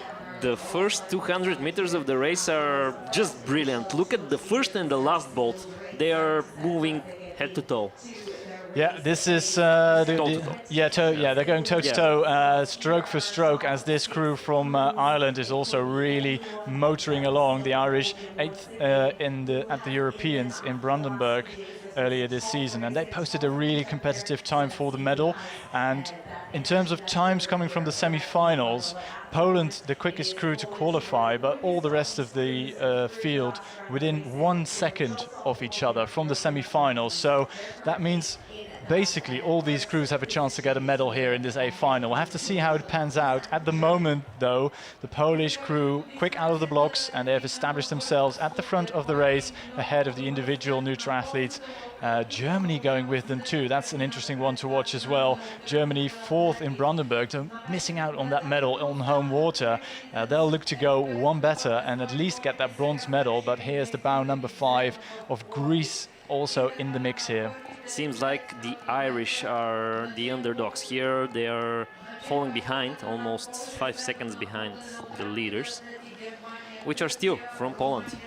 Yeah, I think all these crews going out with a clear intent, and the Polish will know that if they are to beat the European gold medalists, the individual neutral athletes, they'll have to go out fast. because the Polish crew actually not that good in Brandenburg, so they actually missed out on a medal. They were 6th in the world in Trakai last year, and here they are perhaps favorites coming from the semi-final result, but you still have to do it, and that's the big thing. You just don't know what that individual neutral athlete crew in lane number 3 can muster come the A final, because I'm not sure we've seen the best of the crew from Cherkasova and Burovtseva in lane number 3.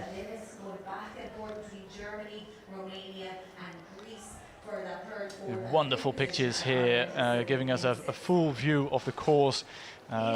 Temperatures rising to well above 30 as we approach the halfway mark. Poland look really compact. I love the way all Polish crews row. They're not too long on the way forward. They keep it really compact at the front end and really use their leg drives predominantly, and sort of keep ticking it over really smoothly. And they have established that early lead, and now coming into the second half of this race, they are still ahead of the individual neutral athletes and Germany. Whether or not you win here in Plovdiv in the under-19s World Championships, we have to say that the racing is a big boost for confidence. Even participating in an A final, I think, gives you a boost before senior level at competitions like this. Yeah, these are the races you learn the most of, yeah. Especially given the fact that the level of competition is, of course, sometimes a bit higher than it would be domestically, but all these athletes will have raced regattas in their home nation, and then going through the domestic season, being selected for these World Championships, and then you have a chance to defend your nation or represent your nation here on the world stage. That is a huge privilege as Poland continues to stretch out. The crew from Poland 5th in Krużwika at the Europeans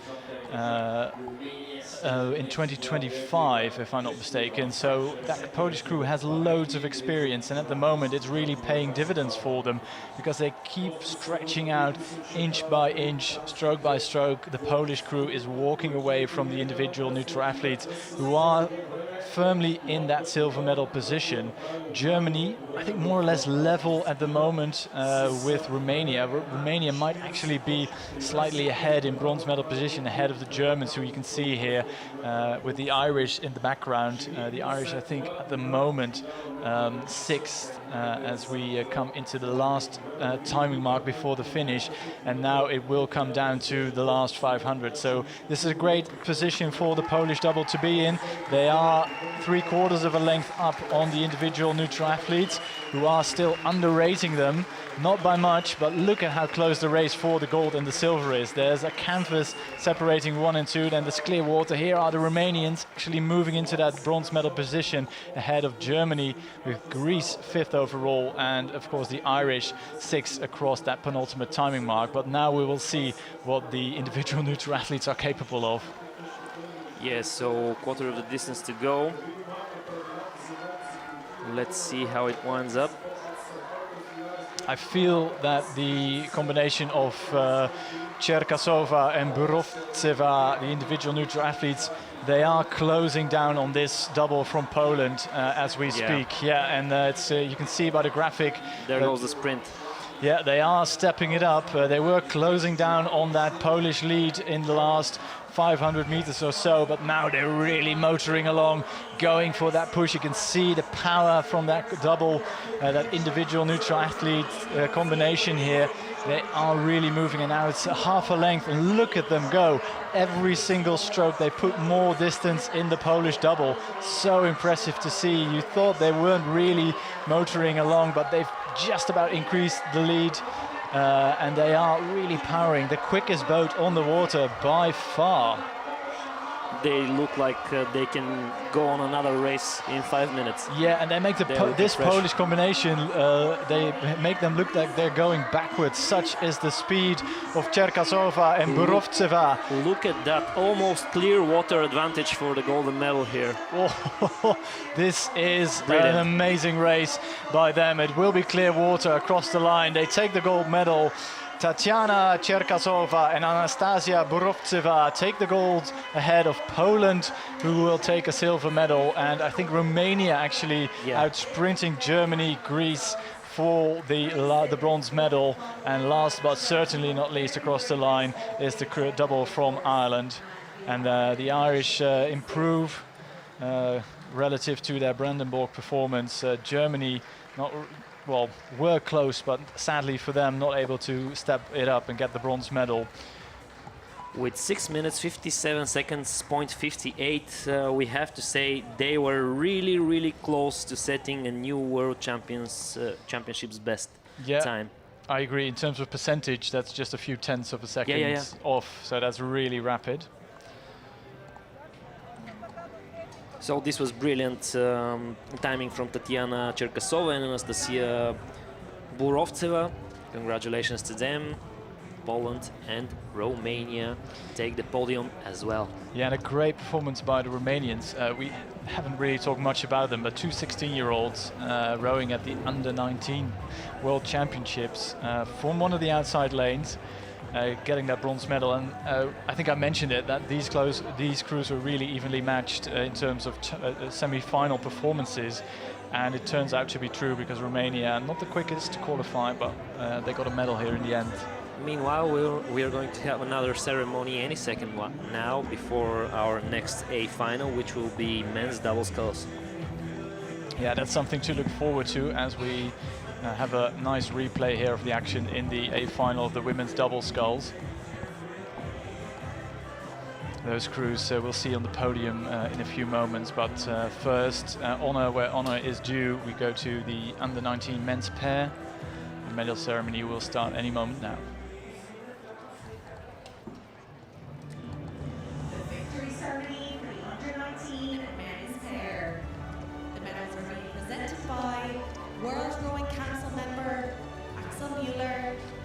Accompanied by Municipal Councillor Georgy Chuchukov.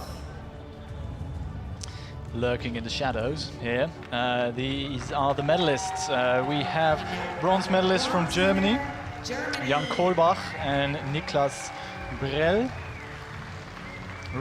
They were really happy with that performance. I think they thought they were out of a medal right until the end, and a bronze medal is a great result for them. Silver medalists from Greece, Georgios Chiotis and Apostolos Stavro Alexiou. Receiving the gold medal, and Romania. Here are the new world champions from Romania, Radu Andrei Enescu and Dimitru Cristian Pașcari. Quick handshakes all round. All these athletes showing the greatest of respect for their competitors. Wonderful scenes here. As for the first time today, we'll hear the Romanian anthem. Winners of the bronze medal, Germany, represented by Jan Kolbach, Niklas Brell. It was a great race by the Romanians, wasn't it, as well? The silver medalists, Yeah, I think Greece. they were really unfazed by the early leaders. This Greek combination, I still love the way their rhythm was being set up in that pair. But yeah, there can only be one crew across the line first, and that's this crew from Romania. And they were so cool, and rowing through the Greeks with, well, 20 meters to go. It's a cliche, but you only need to be in front at one point of the race, and that's at the finish. And here's the Romanian anthem.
Congratulations once again to the golden medalists here from Romania.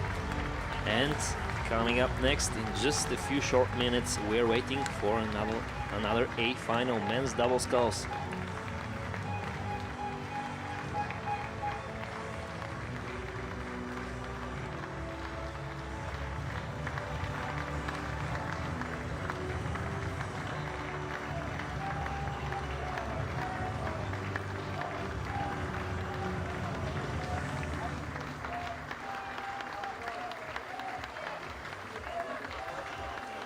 A picture for the ages.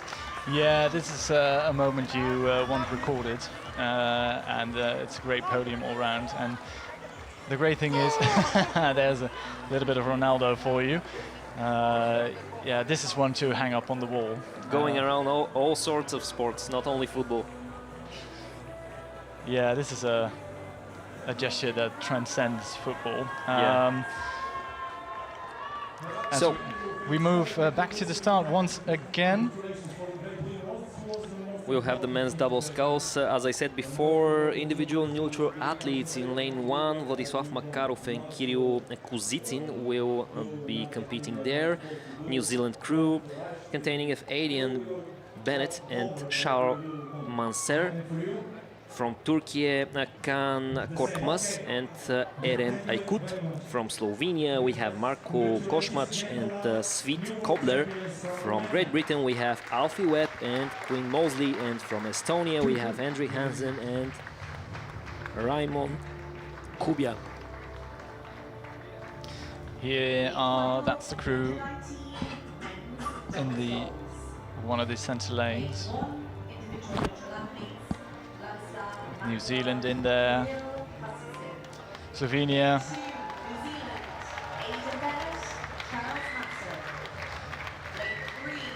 Great Britain, Alfie Webb there with Quinn Mosley in the stroke seat. And Estonia here in lane number 6, Enrik Hansen and Rico Raimond Kupia in the stroke seat, closest to the camera here.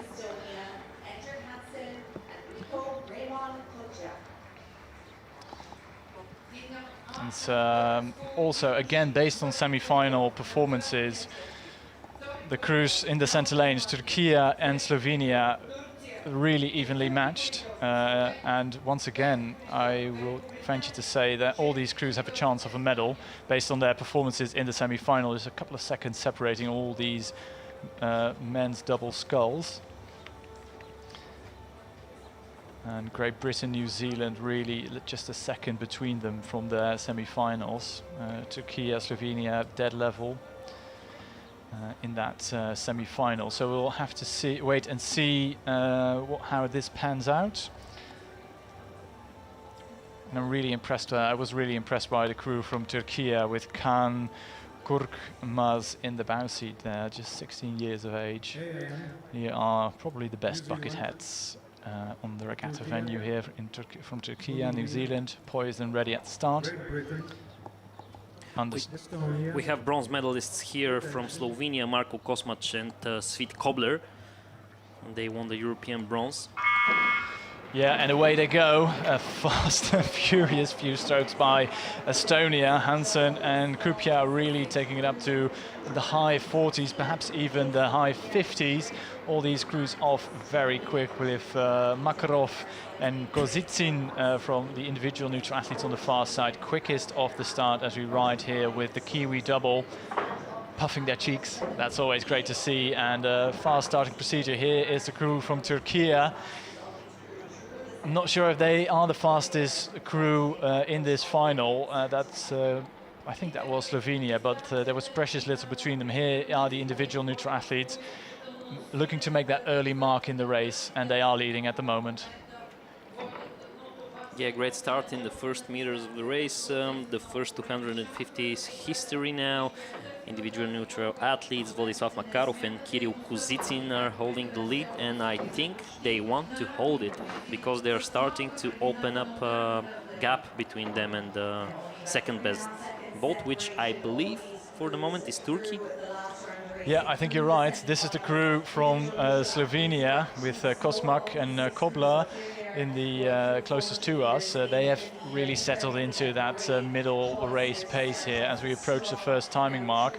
I'm not sure the individual neutral athletes have done enough to ensure a medal, but they really went out fast. Here is the first standing at 500.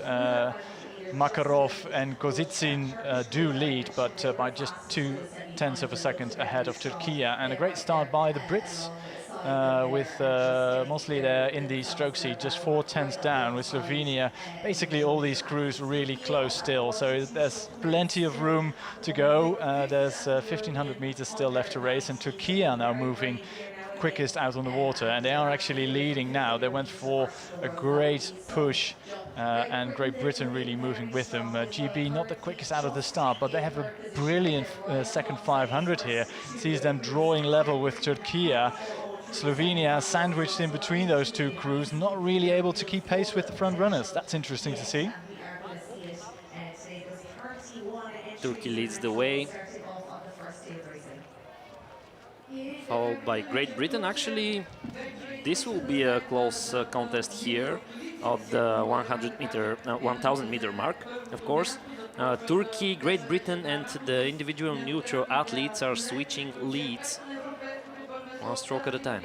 Yeah, the two 17-year-olds from Great Britain, gutsy move by them in that second 500, sees them drawing level with the two front runners. Again, a big push from the individual neutral athletes on the far side. You can see the white boat on the right-hand side now underneath that bridge.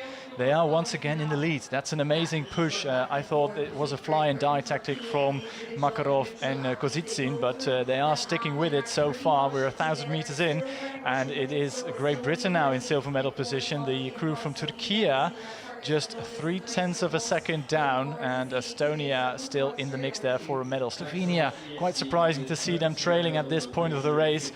They do have a fast second half of this race, but they need to be careful not to let the other crews row too far ahead, or they may run out of course, as we ride with the crew from New Zealand, Bennett and Manser. They are looking solid, but are just outside medal position at the moment. Yes, still 0.3 of a second is a stroke maybe difference between first and third place here, so it will be really interesting how the boats enter the final quarter of the fight here. Yeah, that's one to watch. Yeah, keep a close eye. It's so close. It's still everything to play for at the moment. All these crews really going along well here. You can just about see on the left-hand side on the bottom of that picture, Estonia now out of view as the drone picture focuses on the two athletes from Great Britain, Quinn Mosley from Durham Amateur Rowing Club and Alfie Webb representing Leander. They are close to that gold medal position at the moment. That would be something, but it's a bit deceptive from this angle because we are focusing on the crew from Turkey with Korkmaz and Ayknut in bronze medal position at the moment, and right underneath our commentary position here, Estonia coming back into this. Slovenia 6th overall, that's a big upset, and still everything to play for the medals. Not even 0.2 of a second for the Brits to first place, so Makarov and Kozitsin are holding the lead, but the British, I think, are trying to make a sprint for it. Yeah, I think you're right. With Turkey really starting to feel the strain. Estonia outside of the picture here, rowing through the crew from the double from Turkey as the Great Britain combination is really producing their best performance here in the A final. They took the lead as well. They are in the lead now. They're in gold medal position with just 250 meters to go. That will be something, but I think Turkey are now stepping it up, going through the rates and really shortening up and trying to get it back into contention. Here they are. Still going strong, this crew from Turkey. They are in the medal position, but the Brits still leading. I think the fight here will be for second and third place as well, because the Turks are upping up the tempo, so do the individual neutral athletes pair. And look at the Estonians. Yeah. Estonia is taking the lead. Yeah, Estonia's really rowing through the Brits. An amazing sprint here by Hansen and Kupja. They may actually get the gold on the line here. What a surprise! Estonia did. take the gold here, ahead of Great Britain, who takes silver. And on the far side, it was the individual neutral athletes combination of Makarov and Kozitsin, but what a surprise to everybody. I think that was shocking to say the least, yeah. Yeah, that was absolutely shocking. And I'm not sure they've realized it. I think they have done now. Hendrik Hansen, Rico, Raimon Kupja, and they've just realized that they rode through all the other crews here in the A final. And a brilliant performance by Webb and Mosley. I have to say, hats off to them. They take silver medal ahead of Makarov and Kozitsin, the individual neutral athletes. And Turkey so close to the medals for the entire 2,000 meter course to be then outrowed for the bronze medal is quite a surprise. I have to say, our bad that we didn't even mention the Estonians before the last 250 meters. This was a great sprint by them, great technique, great tactic. Really brilliant to take the gold here. Well, yeah, the Estonians were in third or fourth position for at least from the second 1,000. You can just see on the repeat here how close they were, but the camera angle was a bit deceptive, and you can see here at 1,000 there's basically 3 crews abreast, and then you can just about see the Estonian crew closer than you'd think to the medals, just half a length down, and in the end that was enough. And what a sprint. That was quite something. Yeah. Really delighted with the golden medals here, the Estonians. Yeah, and Hendrik Hansen in the bow seat, his second under-19 campaign, and what a way to finish that off with a gold medal. In Brandenburg, they were, I think, disappointed to miss a medal, fourth in that A final, and then to step it up. And yeah, here I think they're rowing underneath the grandstand now, and I think you can hear the applause coming from the grandstand just below us as we go to the medal ceremony of the women's double sculls. Here we are. Sure. Yeah, here they come. Bronze medalists from Romania, Gabriela Costin Orsu and Andreea Mariuca Dimitrascu. If I need to be careful with that. Wonderful performance. 2 16-year-olds here getting on the podium. Poland getting the silver medal. Daria Dolna and Natalia Kodulska. This really has to mean something, being 16 and winning a medal at the under-19s. Yeah, we have to keep a close eye on these athletes, as we have to on these two, the individual neutral athletes, Tatiana Cherkasova and Anastasia Burovtseva. Quick run to the middle of the victory pontoon. As the Romanians get their moment in the sun, quite literally. As is that combination from Poland. Yeah, the weather conditions are getting harder and harder for the athletes.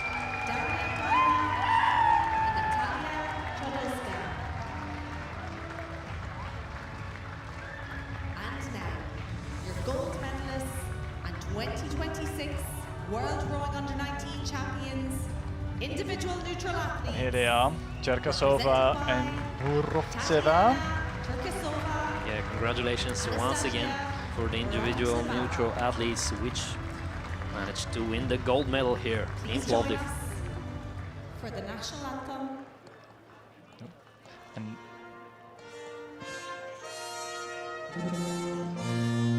And you hear the World Rowing Anthem, because of course these athletes competing as individual neutral athletes, there's no national anthem during this victory ceremony. So this is the World Rowing Anthem.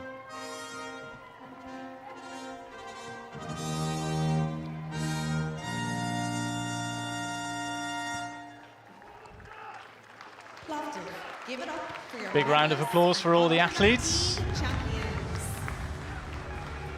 As the photographers now moving in to once again record this moment for the ages.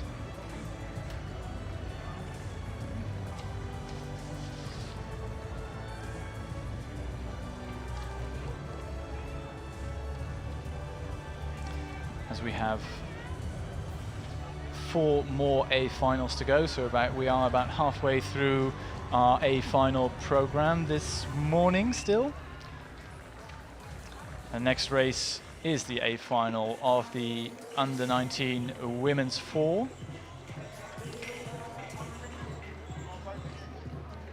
And once again we have 6 crews lining up there. It's a few minutes away, so we have a little bit of a look on the course as the men's double, or the athletes are rowing into the victory pontoon area. As you can see here, the individual neutral athletes, Makarov and Kozitsin, going to the podium. And that's a special moment. Well, there are quite a few experienced athletes. Some of them have raced at the under-19s before.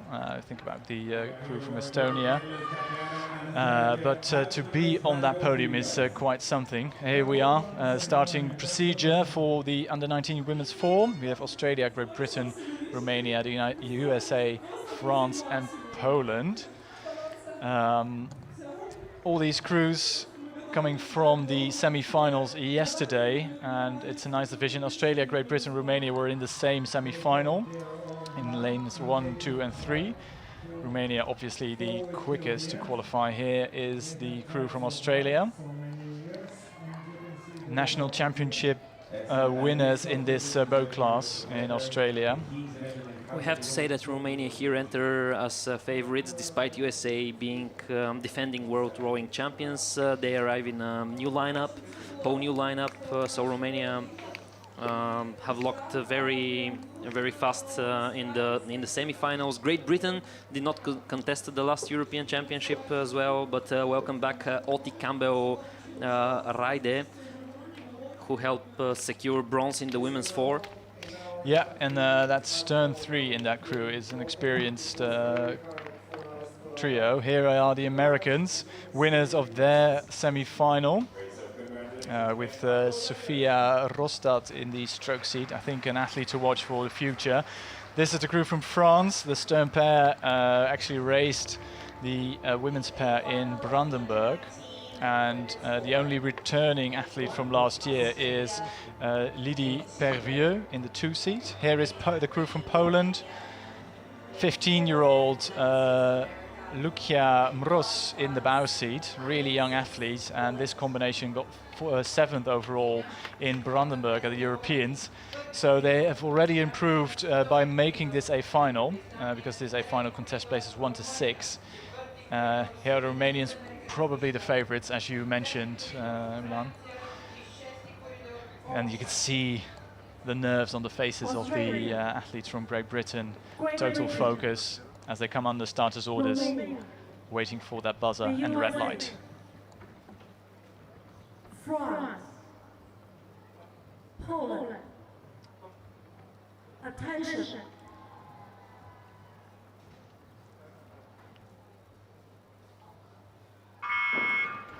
That was really suspense.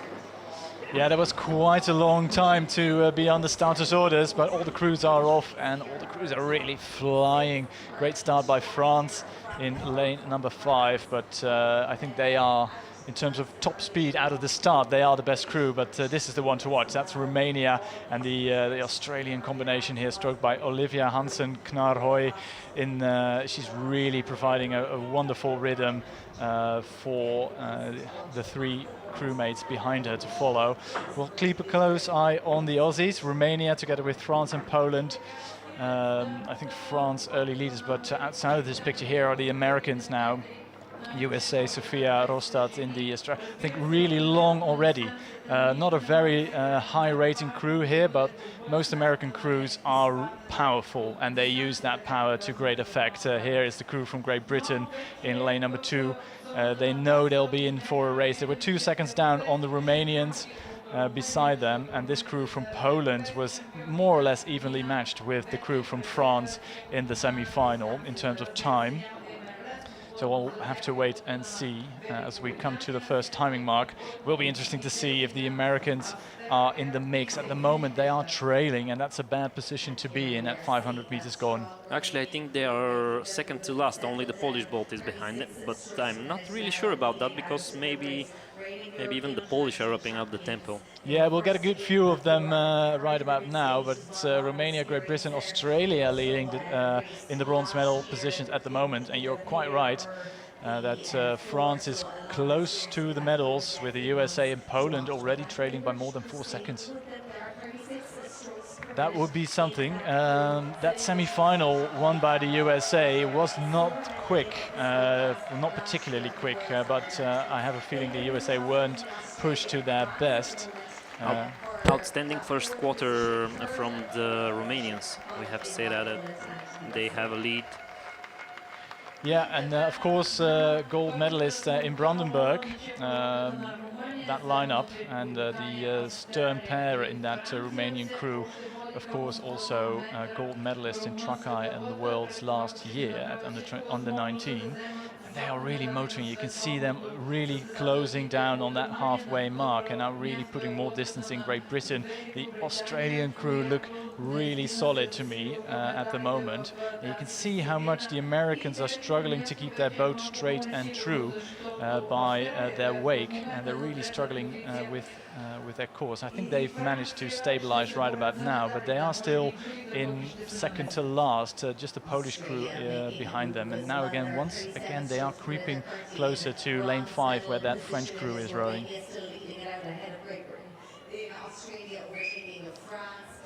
Underneath the bridge, and Romania establishing themselves very firmly at the front. It's they're nearly clear water. I think they are actually clear water at 1,000. Indeed they are. Nearly 2.5 seconds back to Great Britain and Australia. And then there's a huge gap. The Americans and French dead level through the halfway mark. Poland trailing that the American-French duo, who both seem to be struggling to keep their boat straight and true. That's an interesting thing to watch. The Romanians in the middle of your picture here also very close to that buoy line, and we already saw that massive crab from the double from Uzbekistan, and that was a boat stopper. So I hope that's not that doesn't happen to the Romanian crew here, as Romania now once again settling into that third 500 here, with the Americans with the work to do. Yeah, keep an eye on the British as well, because I think they won't be satisfied with second place. Maybe they are holding the best for last. We are reaching the final 700 meters of the race. Yeah, it's a great third 500 here by this crew from Romania, and here are the Americans with so much work to do. I think the Americans now pushed back to 5th overall. You can see once again how much they're struggling with their rhythm and their steering, and making so many extra meters. That's something to be avoided, as the French are just ahead of them in 4th position, as this race is going so fast. Here is Romania at 1,500 meters gone. It looks really good for the crew, stroked by Denisa Vasilika. She's still a clear water. They are still a clear water margin ahead of Great Britain and Australia. And then there's that huge gap. The Americans now have put their bubble ahead of the French, but it's not by much. Poland's still in there, and it's a huge difference. Look at the gap the Romanians have opened up. Only the crew from Great Britain really able to keep with them, as this crew from the USA not able to respond.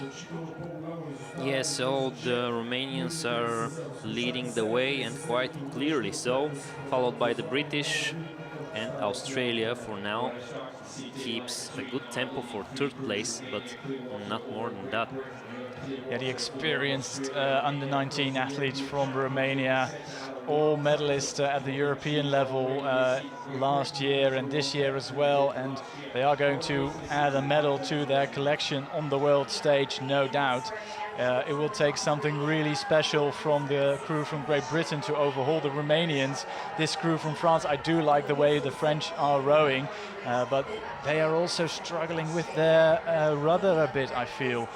Romania now closing in, 100 meters still left to row, and they can really relish the cheers from the grandstand. There are loads of Romanian flags on the side. You can't see them on the picture, but they are there, and they are really enjoying the last 10 strokes or so as Great Britain try to close down on the gap established really early by the Romanians, but the Romanians not gonna let this go. It's a little over 40 strokes a minute, and across the line they go. World champions for Romania. No Great question. Britain take the silver medal, and a brave race, a plucky race by the Aussies sees them claiming a bronze, and then it's basically 3 crews abreast, with the Americans finishing just ahead of France and Poland for the places 4, 5 and 6. And look at that, that's a bit of confidence when you have taken your flag with you already, and they were supremely confident, the Romanians, I think never in doubt.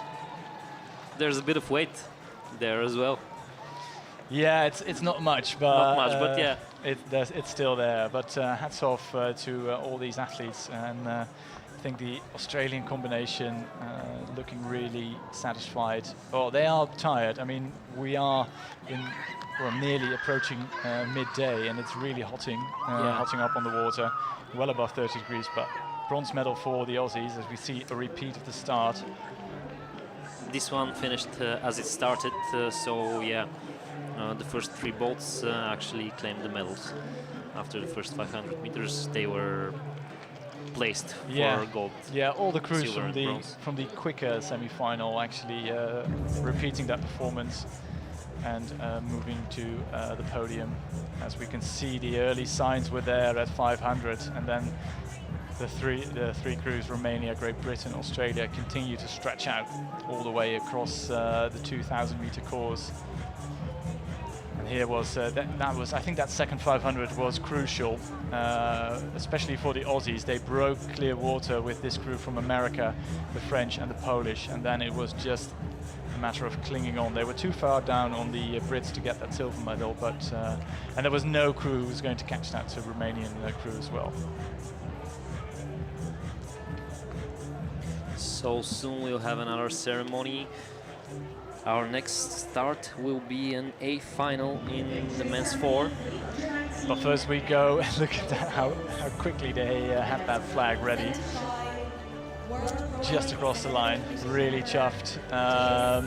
First though, the victory ceremony of the men's double sculls.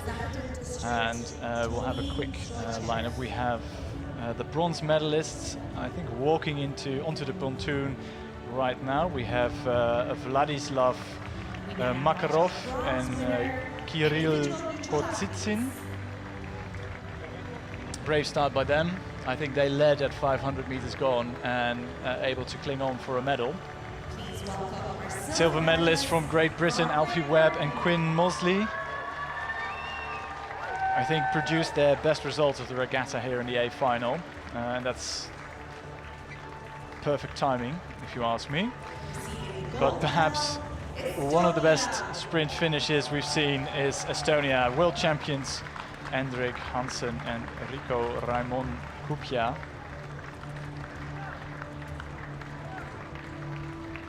And a brilliant result.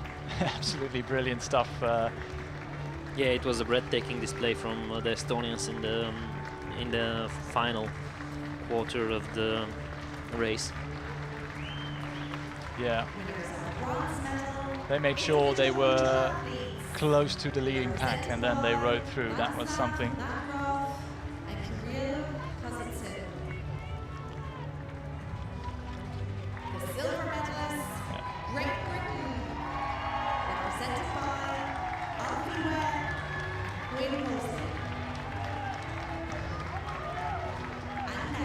And then I think for the first time today we'll hear the national anthem of Estonia.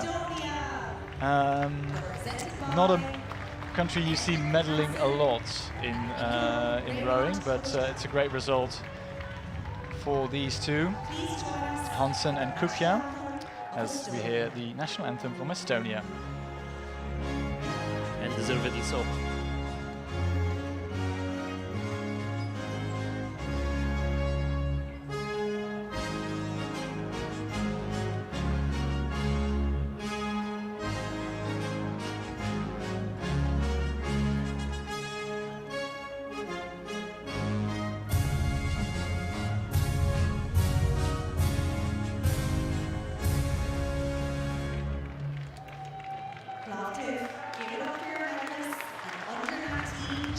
Big round of applause for all the medalists.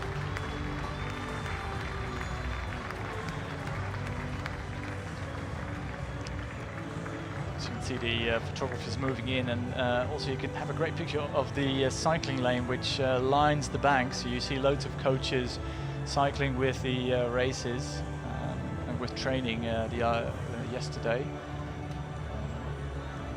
It is a wonderful venue here in Plovdiv. I do like it, and it's producing some quick times as well, which is nice. So after that women's 4A final, we go to the men's 4. We have a couple of moments before we start, but here's the lineup for you. We have Spain, France, Great Britain, New Zealand, the USA and Italy. I can add a bit of a context here. Germany claimed the European title earlier this season, but none of their competitors arrived here in Plovdiv, so they didn't qualify for the final. Italy finished 2 seconds behind them, and the Italians now have all 4 of their competitors on board, so I think they might be the favorites here. And also we have to take a look at the French. I think the Italians just a few seconds off Great Britain and New Zealand.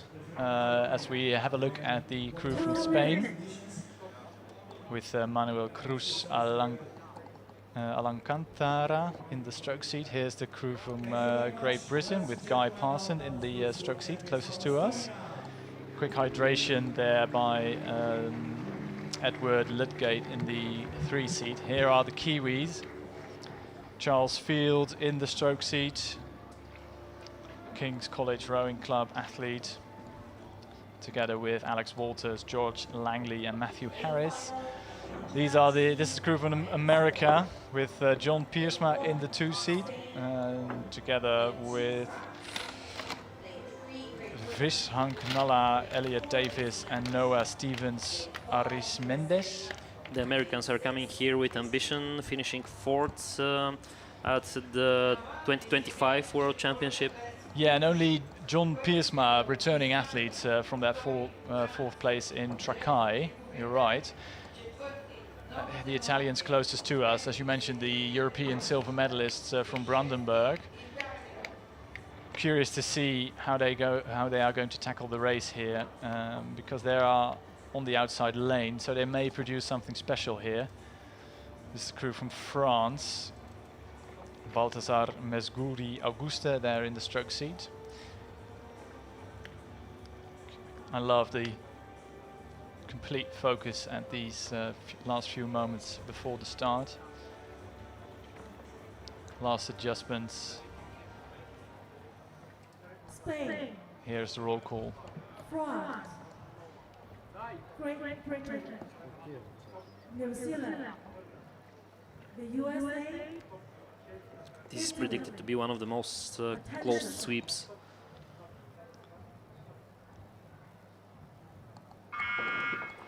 Again, held quite long by the umpire, but we're off. The A final of the men's 4 is underway, and the Italians, no surprise to see the Italians on the right-hand side going off like a rocket ship. Going with them though, Great Britain also really fast in one of the center lanes. France, bronze medalist at the Brandenburg European Under-19 Championships earlier this season, also going out fast as we ride here with the crew from Spain. I do love the way that most Spanish crews are racing, really gutsy, usually quite flat in terms of pace. They really good out of the blocks, but the Spanish crews usually perform a really consistent race pace, as this crew from Great Britain is now stretching out to a little bit of a lead here ahead of New Zealand, the USA and France. The British are filled with talent, including at the ball Nicholas Conway, 2025 World Rowing Junior Champion, in their victorious 8th. Yeah, that was in Trakai 12 months ago, and the Brits have, well, reshapen her team. This 4 is one to watch. They're in the center lane by no accident. They are one of the quickest crews to qualify, but the New Zealanders, in terms of time, were more or less the same. So we have 2 heat winners now going through the first timing mark, basically side by side. Great Britain leading out New Zealand, Spain fast start from them, and then just a second and a half back to France, Italy and the USA. I hope I wasn't mistaken about the Italians, because they weren't very fast at the semifinals. They weren't the fastest at the semifinals, to say the least. But we have to say that they're really talented, and they kept all of their crew members from the European Championships. Yeah, I think it was a good combination from the Italians, and it's certainly a crew to watch, as all Italian crews are known for a quick sprint finish in the end. So if the Italians are anywhere close to the medal positions, they are in a chance of getting there. As Spain now absolutely flying, we're nearly at the bridge, as you can see, and the Spanish crew now taking the lead off the hands of Great Britain at the moment, and that's a brilliant piece of racing there by the Spanish. Yes, the Spanish take the lead, but by a narrow margin. And take a look at New Zealand. Yeah, New Zealand more or less level now with Great Britain, as the Spanish made that really decisive move. With 750 meters gone, they went for a big push. And that crew with Borja Nuez Martinez now in the bow seat across the halfway mark first, and it's a decent half-length margin ahead of Great Britain and New Zealand. Then a little bit of clear water back to the French, and the Italians more or less alongside that French 4, the USA trailing 6th at the moment, but all eyes will be drawn to both the center lanes. You can see here the French on the right, the crew from Great Britain on the left, and that crew from Great Britain, well, noblesse oblige, they were one of the quicker crews to qualify for this A final, and they will have to step it up, because the Spanish aren't waiting around and actually putting a little bit more distance in Great Britain and New Zealand. Although, having said that, I think both the Kiwis and the Brits have now gone for a push of their own, and they more or less keep that margin the same coming into the third quarter of the race.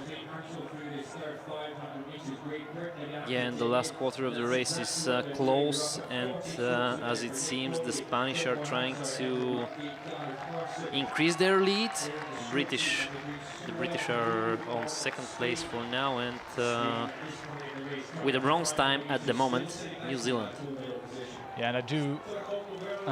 You have that close look on the crew from Spain, and it's a really nice, compact rhythm there being set by Manuel Cruz Alcantara in the stroke seat. Nice dynamic rhythm. I do like the way they're moving. They need to be really careful, because it's difficult at this high rate of striking to get that blades in early and push effectively. But look at the push now from the crew from France, now level with New Zealand, or nearly level at 1500. New Zealand slipping back into bronze medal position, as Great Britain leading the pack. But together with this crew from Spain, I just love these pictures. You can see the synchronicity between the blades and all the athletes, and they're really motoring along, this crew from Spain. That would be a huge surprise. They were the slowest crew to qualify for this final, so based on times, they're nowhere near the podium, but this is the A final, and they are making it count every single stroke as they continue to establish themselves at the front of this race. I have to say, Great Britain, though, slightly quicker than this crew from Spain. The Brits are outside of the picture, but they are closing down the gap at the moment. France really enjoying that push from the Brits and going with them. And the French crew is now really pushing on for that bronze medal position at the moment as the Kiwis drop back into fourth.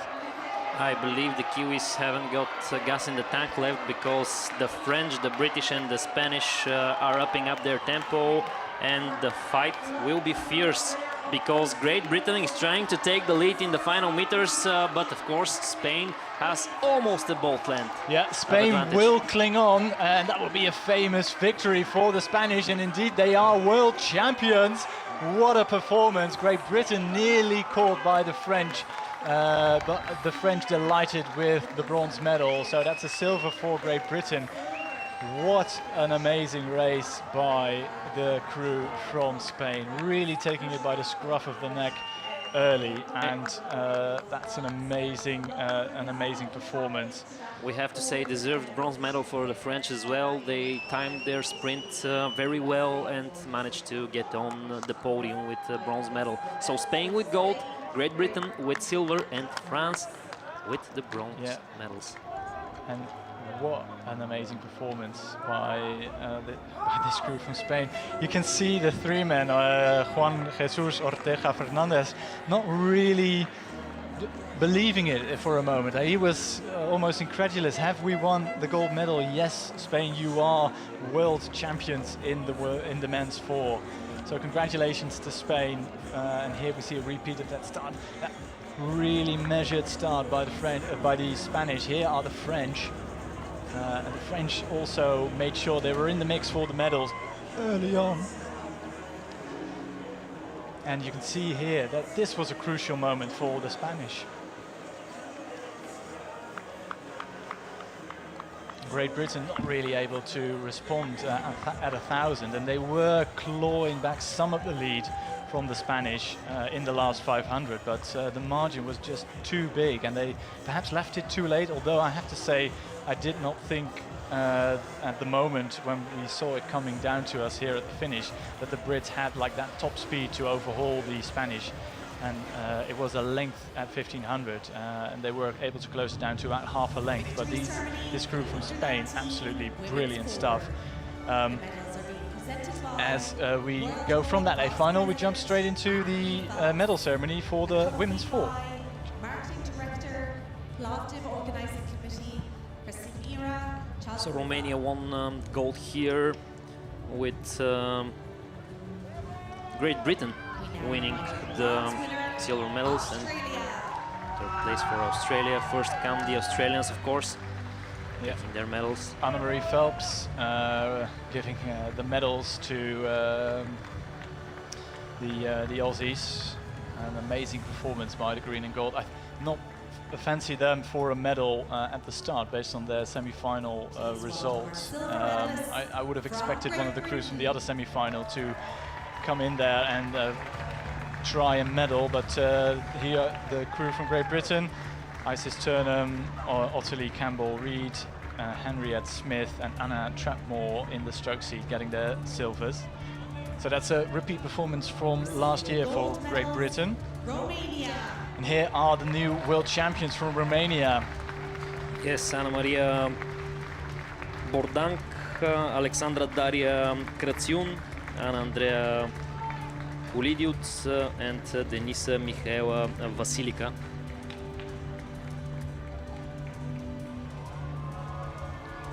And we've heard the Romanian anthem before, but we will hear it again. And I'm not sure if you're able to pick that up, but there's a huge Romanian fan base near the victory pontoon. Charlotte Hansen Narhoy, Stella Wattel, and Olivia Hansen Narhoy. It's really wonderful to see all these athletes getting Silver medalist, applause by the crowd, which has filled up quite nicely here in Plovdiv. Yeah, we have a packed grandstand. We see Denmark, South Africa, the Brits of course are in there. Germany as well, Polish flags, all nations well represented. Yeah, we even heard the vuvuzelas from South Africa. Yep, and here, just, once again, the Romanians. Represented by world champions. The USA won it last year, but a well-deserved gold medal and world championship title for Romania as we hear that national anthem once again. Please join us for the national anthem of Romania.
Plovdiv, give it up for your medals. Big round of applause there for the Romanians, and deservedly so.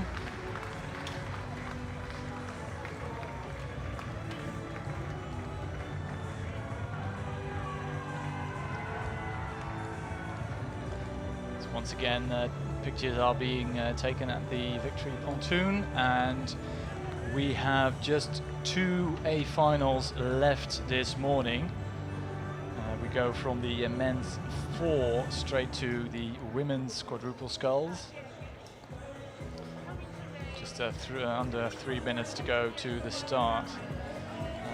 Once again, here is the lineup for you. We have Czechia, Poland, Romania, Germany, Great Britain and France lining up in this A final. And from the semi-final performances, the quickest crews are Czechia, Poland, Romania and Germany.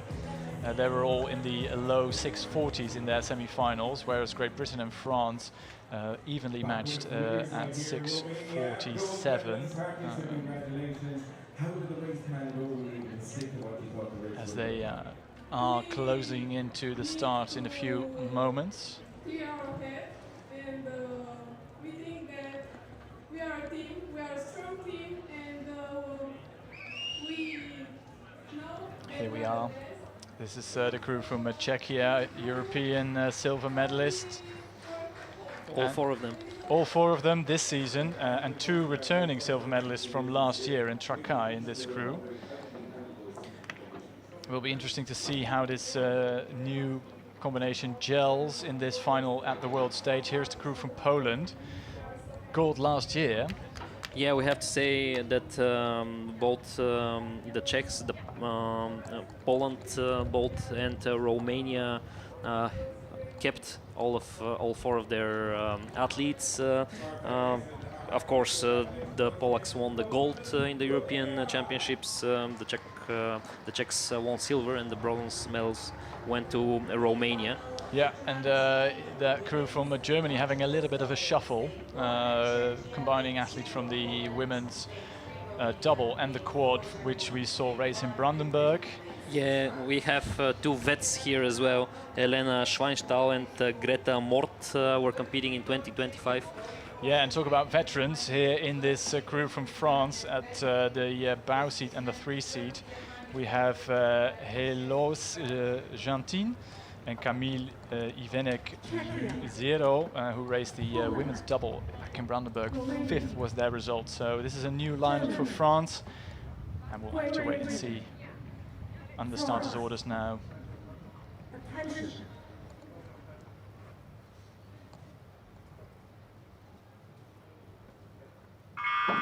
It's again quite a long hold, but they're all off. A nice even start all round. None of these crews getting an early march at the moment, but of course the center lanes will be the ones to watch in terms of times, and Germany taking an early lead, but by a whisker, all to play for, and the French also going with them. Great Britain slightly slower off the start with the athletes from Taiway and Marlow rowing clubs as we ride with the Polish European gold medalist this season, and very rare to see a complete crew defending a World Championship title, won in Trakai last year, and they are defending it here on the water in Plovdiv. We'll have to wait and see. They were one of the quicker crews, as was this crew from Romania. And here is that crew from Czechia, European silver medalist and two returning athletes. So we'll wait and see what they can produce here. And a great rhythm there being set in that stroke seat by Chikanokova in that Czech crew as we ride with the German quad for a minute. I find it interesting because we are talking about veterans, of course, when we are talking about junior level. But how important is that some of the athletes really felt rowing in the World Championships year before at this level, junior level? Yeah, I think these athletes, having done a World Championships at the under-19s the year previously, that you know how the racing is, you know a bit perhaps about your competitors. Of course, this being their second campaign, they're usually a bit older than the other athletes, so that's another year's worth of training. So these athletes will have seen some good progression from last year compared to this year. So that helps, and I think in rowing, the more you do it, the better you become at it. It's true for most things, I feel, but especially for rowing, the more training you can do, the better you get. Yeah, and at that age, a year can make a lot of difference, you know, muscle-wise. Yeah, sure, and in terms of sort of cardiovascular qualities as well, I mean, a year of training is worth so much, especially in the young age.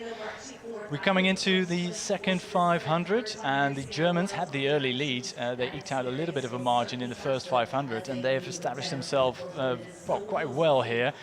Gold medal position at the moment is that crew from Germany. Poland, not the quickest boat out of the blocks. Czechia was slightly faster, but the Polish squad have found that little bit of middle race pace that is slightly higher than the crew from Czechia, although there's precious little between them. Romania slightly slower again than the crew from Czechia, but the Romanians are closing into that bronze medal position from Czechia as we approach the bridge, and with that, of course, the halfway mark. Just outside of the picture now, Great Britain and France, perhaps as predicted, dropping off slightly as the pace being set here by that German quad takes them across the halfway mark. It's Germany, Poland, then Romania, Czechia, and Great Britain still within striking distance of the podium. France clear water down, so I'm not sure the French can get on the podium from this position, but I'm sure they will try. As we get into the thick of racing now, and that Germany now in that really solid position. They have a great view of the course, although they'll have a close eye on the crew from Romania, which was also a winner in the semi-final yesterday. The Polish hold the lead, the European champions. Yeah, good push by the Polish quad. They closed into the Germans, and at the moment they are the quickest boat on the water, and they are, well, just a couple of feet ahead of Germany, as you can see from this picture, and Romania lurking in that German-Polish sandwich in the middle of your picture, with Great Britain still with that little bit of that crucial bit of overlap with the German stern, and all the way on the left side of your picture, Czechia still close. I mean, you can see by the picture here that France is the only crew dropped out of the pack here in this A final of the women's quad, as Germany now having to do a little bit more to get themselves back into gold medal position.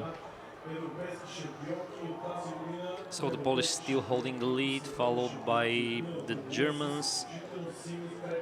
I would say that the Czech and Romania are upping up the tempo and trying to take the lead here, but let's see how it goes. The Germans are closing in on the gap. They are holding the best stroke rate at the moment as well.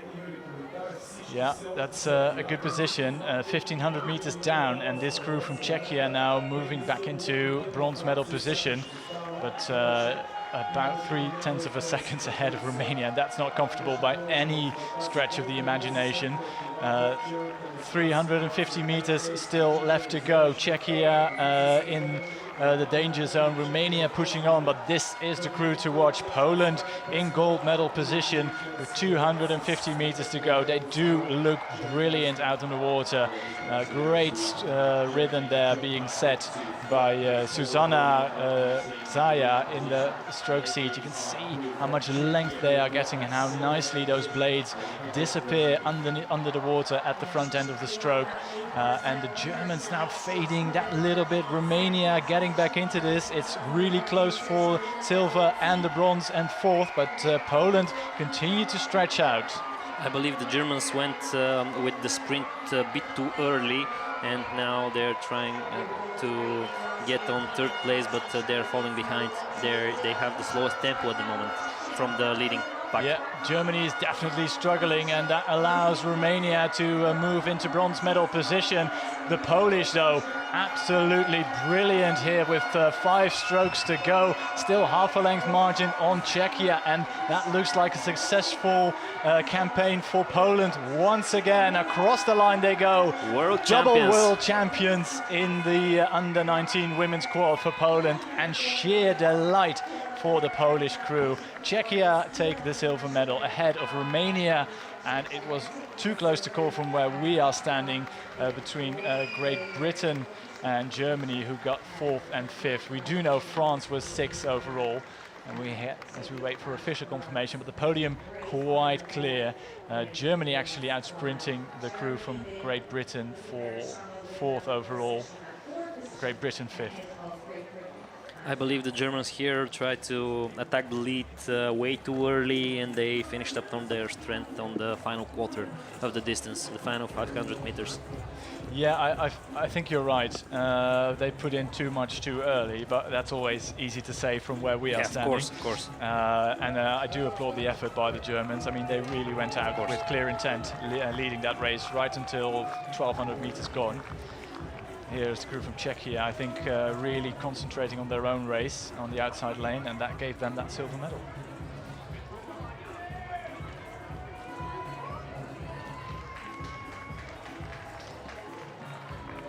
As you can see how close it was here when they passed underneath the bridge just ahead of halfway. Here was that crew from Germany going out for the gold and sadly ending up with a 4th place overall.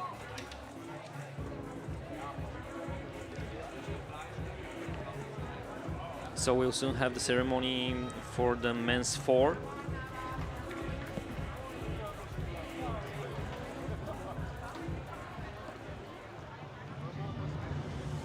Victory ceremony, the under-19 men's 4. Here we are. Medals are being presented by World Rowing VC for the men's 4.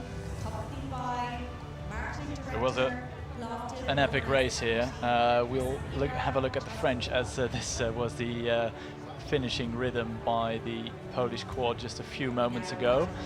Here the French with François Stambach, Maël Kalua, with Gabin Fantino Aper, and stroke of that crew, Balthazar Mezugi Auguste.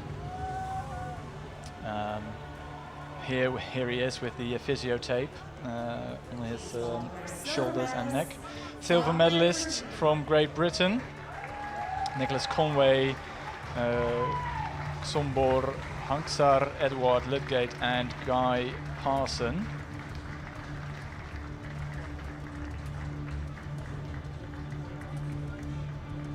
Here's Guy Parson, the stroke of that crew.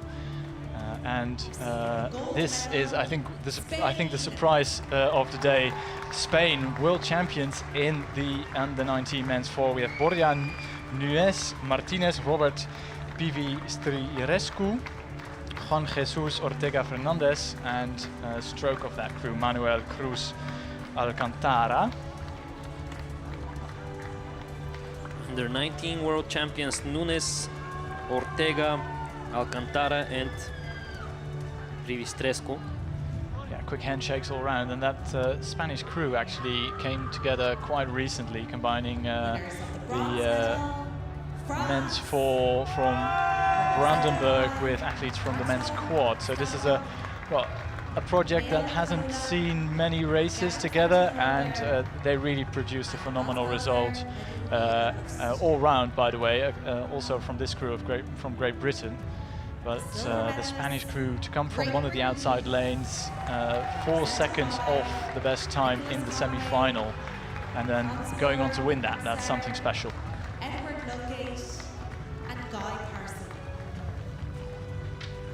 So congratulations once again for the British, the French and the Spanish team.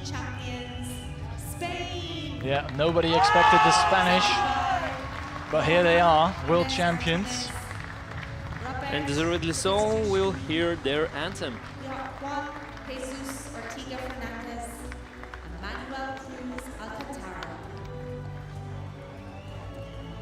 join us for the national anthem of Spain.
Plovdiv. You can see how much that meant for the Spanish. Really proud hearing their national anthem here on the victory pontoon in Plovdiv, Bulgaria, and world champions from Spain. Amazing performance by that crew.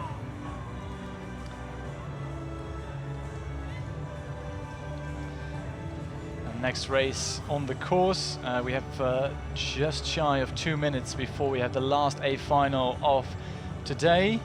The final of the men's quadruple sculls. France, Italy, Germany, Great Britain, Denmark and Poland are lined up at the start. I have a fun fact here, if you'll allow me. Of course. Fun fact about the rowing channel here. The course is clean, but it's not a job for people, which is interesting. They actually have some help from below the surface. Grass carp live in the channel and feed on the aquatic vegetation. So there are hundreds of athletes competing here this week and quite a few underwater groundskeepers as well. Yeah, that's great. I mean, I prefer carps over crabs, especially in rowing. Here is the lineup. As we have a close look on the Italians racing in lane number 2. We'll have a look on the face of Matteo Migliu. This is Germany in lane number 3 with Christopher Tom Woerden. New crew compared to the one we saw racing in Brandenburg. Here is the crew from Great Britain with Finley Corby in the stroke seat, closest to us. Here is the quad from Denmark, European under-19 bronze medal from Brandenburg with Otto Hessendal Kjaruf in the stroke seat. You can see him with the fair hair on the right-hand side. And this is the crew from Poland, silver medalists in Brandenburg, but racing on the outside lane. Third in their semi-final. We'll see if they are able to reproduce the result from the Polish women's quad just a few moments ago.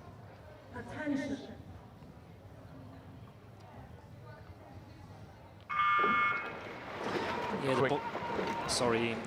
So the Polish finished second at the Euros, but something interesting, they kept all four of their contestants, unlike the Germans, which are switching here as well, in comparison to Brandenburg. Yeah, only like there was a lot of reshuffling in the German squad with the Sturm pair, European gold medalists. Here they are, the Germans.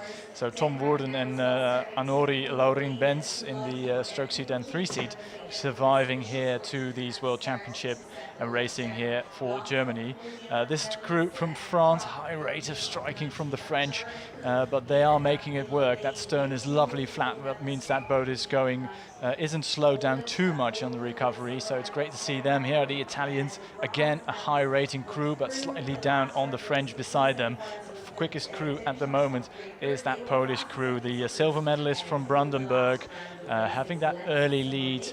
It's not much. It's really a few feet here for the Polish combination, with Germany and Denmark giving chase. Great Britain, the only crew together with the Italians, dropped slightly in this first opening 500 meters. As you can see, the camera now pan towards that 500 meter mark, and it's actually a lot more closer than I thought it would be. Poland leading by a whisker, and there's very little to choose from.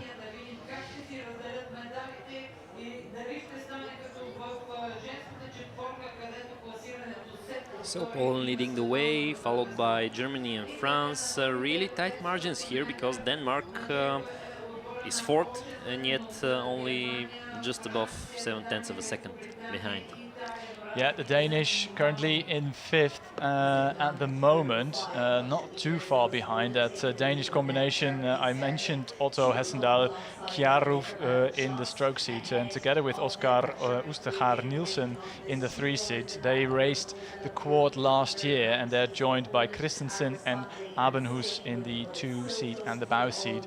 And that combination seems to work for them very well, as we see a little bit of a push from Germany now in the center of your picture, and they are level with Poland, and they are a few feet up actually in this second 500. And now that's the big question asked by the Germans. We are going. They are looking at Great Britain. They are looking at Italy as well as the fastest qualifiers for this A final. But the Germans now making their move. And asking that question, we are going, are you going with us? Because we are not waiting around here. On the far side, you can see them racing in the white boat. Are the French. The French also look really good at the moment, currently in bronze medal position and halfway. I would say Poland as well is doing a very good job containing their strength for the final maybe 500 meters, when they'll try to make their sprint for first place. 1 second is manageable, let's say. Yeah, so for the Polish crew, I think that gives them a little bit of comfort, because you still have that overlap with the crew from Germany. And for Germany, in the same way, they have to look a long way to the left to see the Polish quad, and they'll be more concerned with this crew from Denmark, for example, and the crew from Great Britain, which they can see more clearly together with the Italians. But the Germans really pushing on now at the moment. Poland, I think, went for a little bit of a push now. They are more securely in silver medal position, as Germany and Great Britain, I should say, together with France, now basically level for the bronze medal position. Good push from GB here. I think there will be a fight for third place. The British are trying to latch on. They are maybe fifth at the moment, but they have better tempo than Italy and France, and maybe they just edged Italy and France. Yeah, I think I think you're right. The British are definitely building a bit more speed in that second half of the race, and not the quickest out of the blocks, but they look solid at the moment. They are in bronze medal position, as the crew from France now drops back into fourth, maybe even fifth. Denmark still very close, so it's going to be a hotly contested sprint here, as we already at 1500 meters gone. Germany about to break clear water, and that's a phenomenal effort by the Germans and a great position for them to be in, and that is a good margin to have. But the sprint is now unfolding. Poland now again going for that push, really coming closer to this crew from Germany. Germany, a lot of pressure on the shoulders of these athletes. They have to produce that gold medal to prove that they were worth the reselection following Brandenburg. Great Britain also pushing on, but not really making an impact. And look at the resurgent crew from Denmark, saving the best for last here as they go together with Italy, also finding that little bit of extra pace. And look at the Brits in the white boat, second from the bottom of your screen, really struggling here. The Italians now coming back into this. Nobody able to catch the Germans at the moment, but look at the Danish quad really flying down the course. Not only the Danish, because the Polacks are upping up the tempo as well and are trying to take first place in the final meters. This will be really interesting. The Germans are still holding their lead, but I believe that Poland is trying to fight for it. Yeah, Poland closing down the Germans. Oh, that's really close. Oh, I thought the Germans had it for sure, but on the line. I believe they did. I believe they did at the end. That was too close for comfort.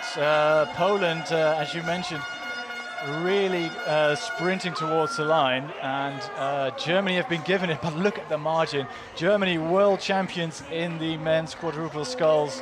Poland actually rowing through Denmark in the last, I don't know, 50 meters. Yeah. Great sprint by the Polish combination, and a great silver medal once again following their performance in Brandenburg.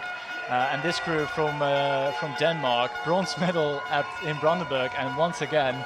So it's basically a repeat performance from Brandenburg, but look at the...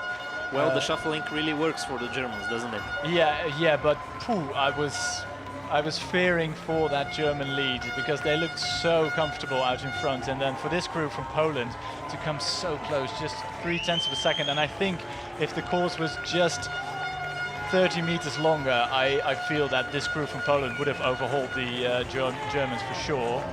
And a great shout of delight by Adam Stansky in the bow seat of that Polish crew, knowing they get that silver medal in a few moments and on the victory pontoon. Well done to Poland, but hats off to Germany, who took the lead just past the 500-meter mark and never looked back, and managed to cling on. We have to try and put a pattern on the 2,050 meters disciplines. Yeah. Yeah. Yeah, that's indeed a great question. Well, we said it first. Yeah, and here we are, and here the Polish were really close, but the Danes actually had that brilliant sprint, which you can see the Danish quad on the bottom of your picture here. They then sort of leveled themselves and got really close, as you can see here, rowing through Great Britain, but outside of this picture, but in contention for the medal, underneath the Danes was that Polish quad. It was really fun to watch. Yeah, and you can see that here actually on the bottom of your picture here how close it was. Poland, whoa, so close, and the Germans clinging on for dear life. This was a fantastic race. Yeah, and we've seen so many great races, and with that, we have that small moment, that little bit of a break in the program. You see here the Germans, more relief than anything else. It's not celebration, it's more, oh, and I'm not sure if they knew they'd won the gold. They may have thought they have gotten the silver and were rowed through by Poland, but in the end it wasn't to be. Here is the medal ceremony for the women's quadruple sculls. Bronze medalist from Romania, Iona Gabriela Cristenscu, Francesca Iolia Stejar, Sonia Theodora Bita, and stroke of that crew, Daria Elena Maksimulik. And that's, of course, Jean-Christophe Roland, World Rowing President, handing the medals to the crew from Czechia, Anita Sirkova, Thea Veteniskova, Diana Lankovci, and Terezi Chikankova, who is providing the rhythm for that quad from Czechia. This is the same podium we had in Brandenburg as well, yeah. Yeah, it's once again a really consistent performance by all these crews. Here are the gold medalists from Poland. Yeah, so the Polish took the gold medals as it was in Brandenburg. The Czechs were second So they have won silver medals here in Plovdiv as well, and the bronze went to Romania. Yeah, quick handshakes all around. Winners of the bronze medal, Romania, represented by... I think Romania, coming off the back of that bronze medal performance in Brandenburg and being so close in the semi-final to Poland in terms of time, I think they might have expected a little bit more. Whereas this is the sort of improved performance. Czechia not the quickest from the semi-finals, but did really well to make it to the silver medal here in the A final, where it actually mattered. And here are the world champions: Zuzana Skaya, Anna Solarska, Zuzana Krolikiewicz, and Marcelina Skudlarczyk.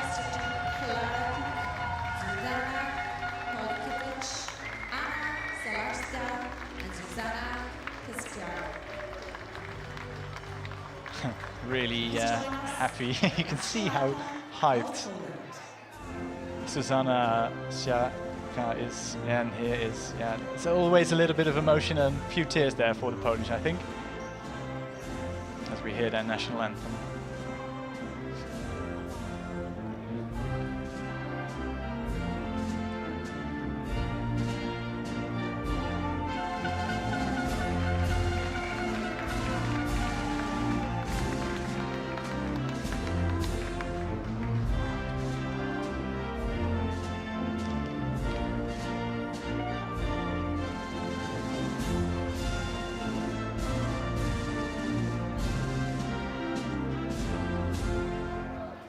Plovdiv, give it up for your medals and under-19 champions.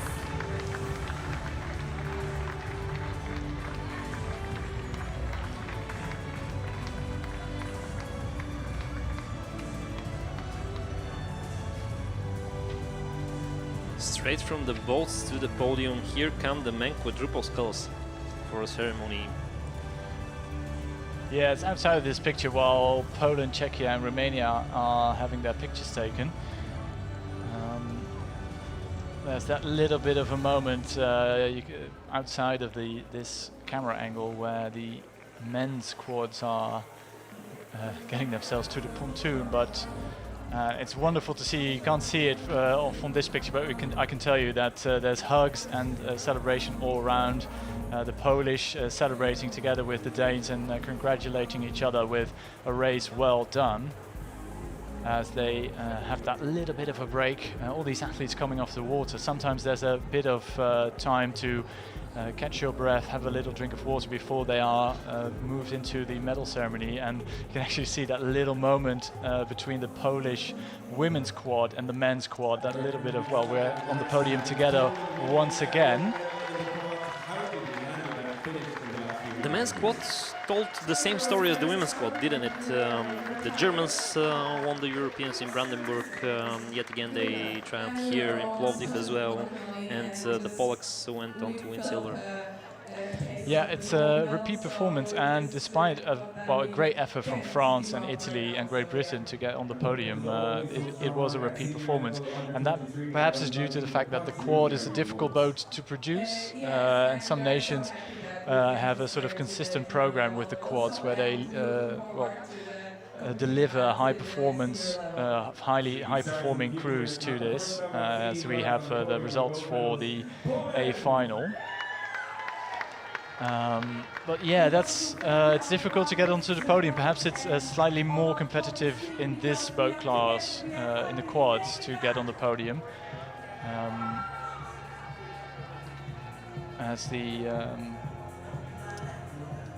As the racing concludes. And that was the last A final of the day. There's a bit more racing going on in the afternoon, because we have the heat of the under-19 mixed doubles. That's to start at 3:05 in the afternoon, so there's a little bit of a break in the program. And looking back at all the racing, is there any race that stood out for you during the day? Ooh, I would say not, because they are waiting for the podium and it just finished, but the last quad, the men's quad, was really fun to watch. The Polacks that tried to win at the very end, it was really fun to watch. It was a really pleasant experience for me, but I have to say all of the finals we watched today, even the not only the A finals, all the finals we watched, they were just magnificent. Yeah, there was some great racing in the B finals too. Of course, not for a medal, but of course sort of a ranking on the world stage, which is important for these athletes. Some of these athletes also going to university next year and coming off the back of a successful campaign here at the world rowing level is always a great boost. And I always feel, and I mentioned this earlier today, I think, that we are watching the next generation of Olympians here. And that's a huge privilege to be able to watch that and to see these athletes develop, especially when you look at the under-19s, you see them developing, they go off to university, others don't, and then they come back again. You see them at the World Championships at the under-23 level, and then they sort of develop, and it's wonderful to see and a huge privilege to be able to watch that happening as it is. And yeah, perhaps, well, LA is just a bit too soon, I think, for most of these athletes, although we have seen a few Olympians at the under-19s in previous years who stepped up to the senior level really quickly after their under-19 performances. And with LA just around the corner, it might just be possible for some of the athletes we've seen today to be in LA as well. So yeah, that's something to look forward to in the coming years. But today we've had that wonderful performances. For me, if I might be so bold as to call a favorite race, I really relish the men's four. That's that race from the Spanish crew. Not favorites based on time from the semi-final performance. They really rode out of themselves to get the gold medal and become world champions. The Estonian win was a shocker as well. Maybe if we rate it next to the Spanish, it really catched the eye, if I might say. Yeah, that's and a great performance for the for the federations as well, because you see loads of Romanian crews doing well, Great Britain usually doing really well, Germany doing quite well, but for the, well, inverted commas, smaller rowing nations, it's great for Spanish rowing to get a world championship winning crew at the under-19s, and I think but yeah, and the same is true for Estonia as well. A wonderful result and something that really carries through the entire organization in the weeks to come. As we go to the last victory ceremony of today. Yeah, that's the men's quadruple sculls, where the bronze medal was won by the Danish boat, the Polacks won silver, and the gold went to Germany, same as Brandenburg. Yeah, repeat performance from Brandenburg, but now in a more, well, on the world stage with so much more competition coming from all across. As we see the Danish now with going to Jean-Christophe Roland to get their medal. We have Oscar Abenhus, Andreas Christensen, Oscar Nielsen and Otto Kjaruf.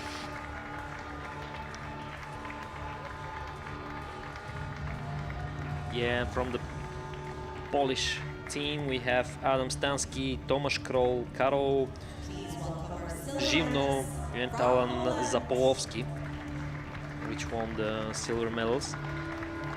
Again, a great race from one of the outside lanes, this Polish crew, to take silver just inches behind the crew who actually won that. You can see the Germans now with Philipp Prüfer, Jakob Gelsen, Anori Laurin Benz and Christopher Tom Boden.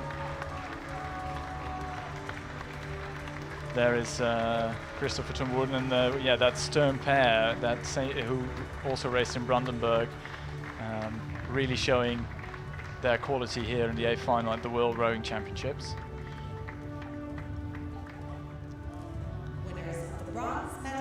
As you can see the German flag here, the grandstand still packed with fans. maybe a bitter bronze for the Danish as well, because they were closing in on the Polacks as well. So yeah, this could have gone either way. Yeah, as we mentioned earlier, and if the race was 50 meters longer, the order of the medals would have been completely different.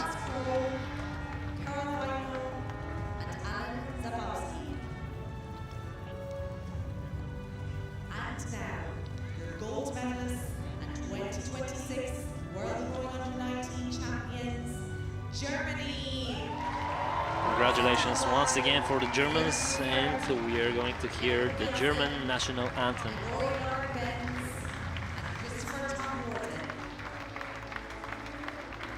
Please join us for the national anthem of Germany.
Plovdiv, give it up for your medalists.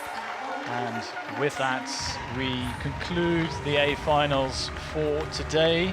But as I mentioned earlier, we still have the mixed double sculls heat later today. That will be somewhere around 3:05 in the afternoon.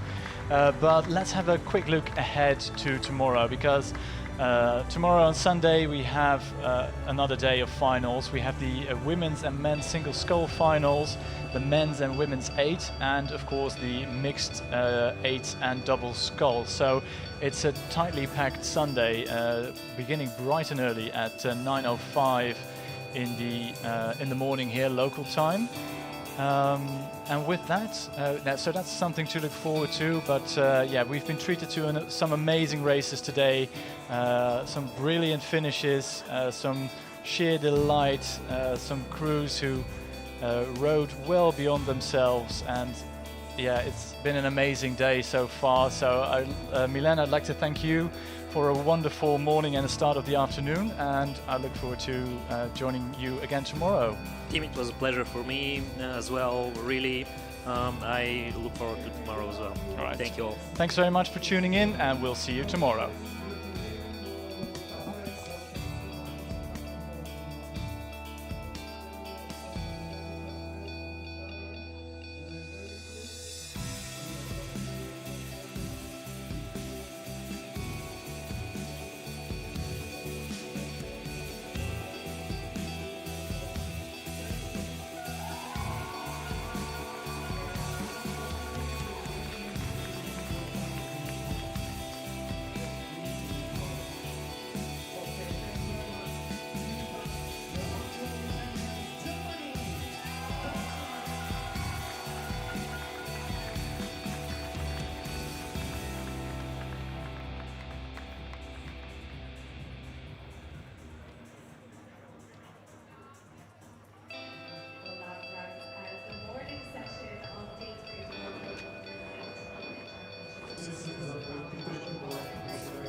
Gold medal, Romania.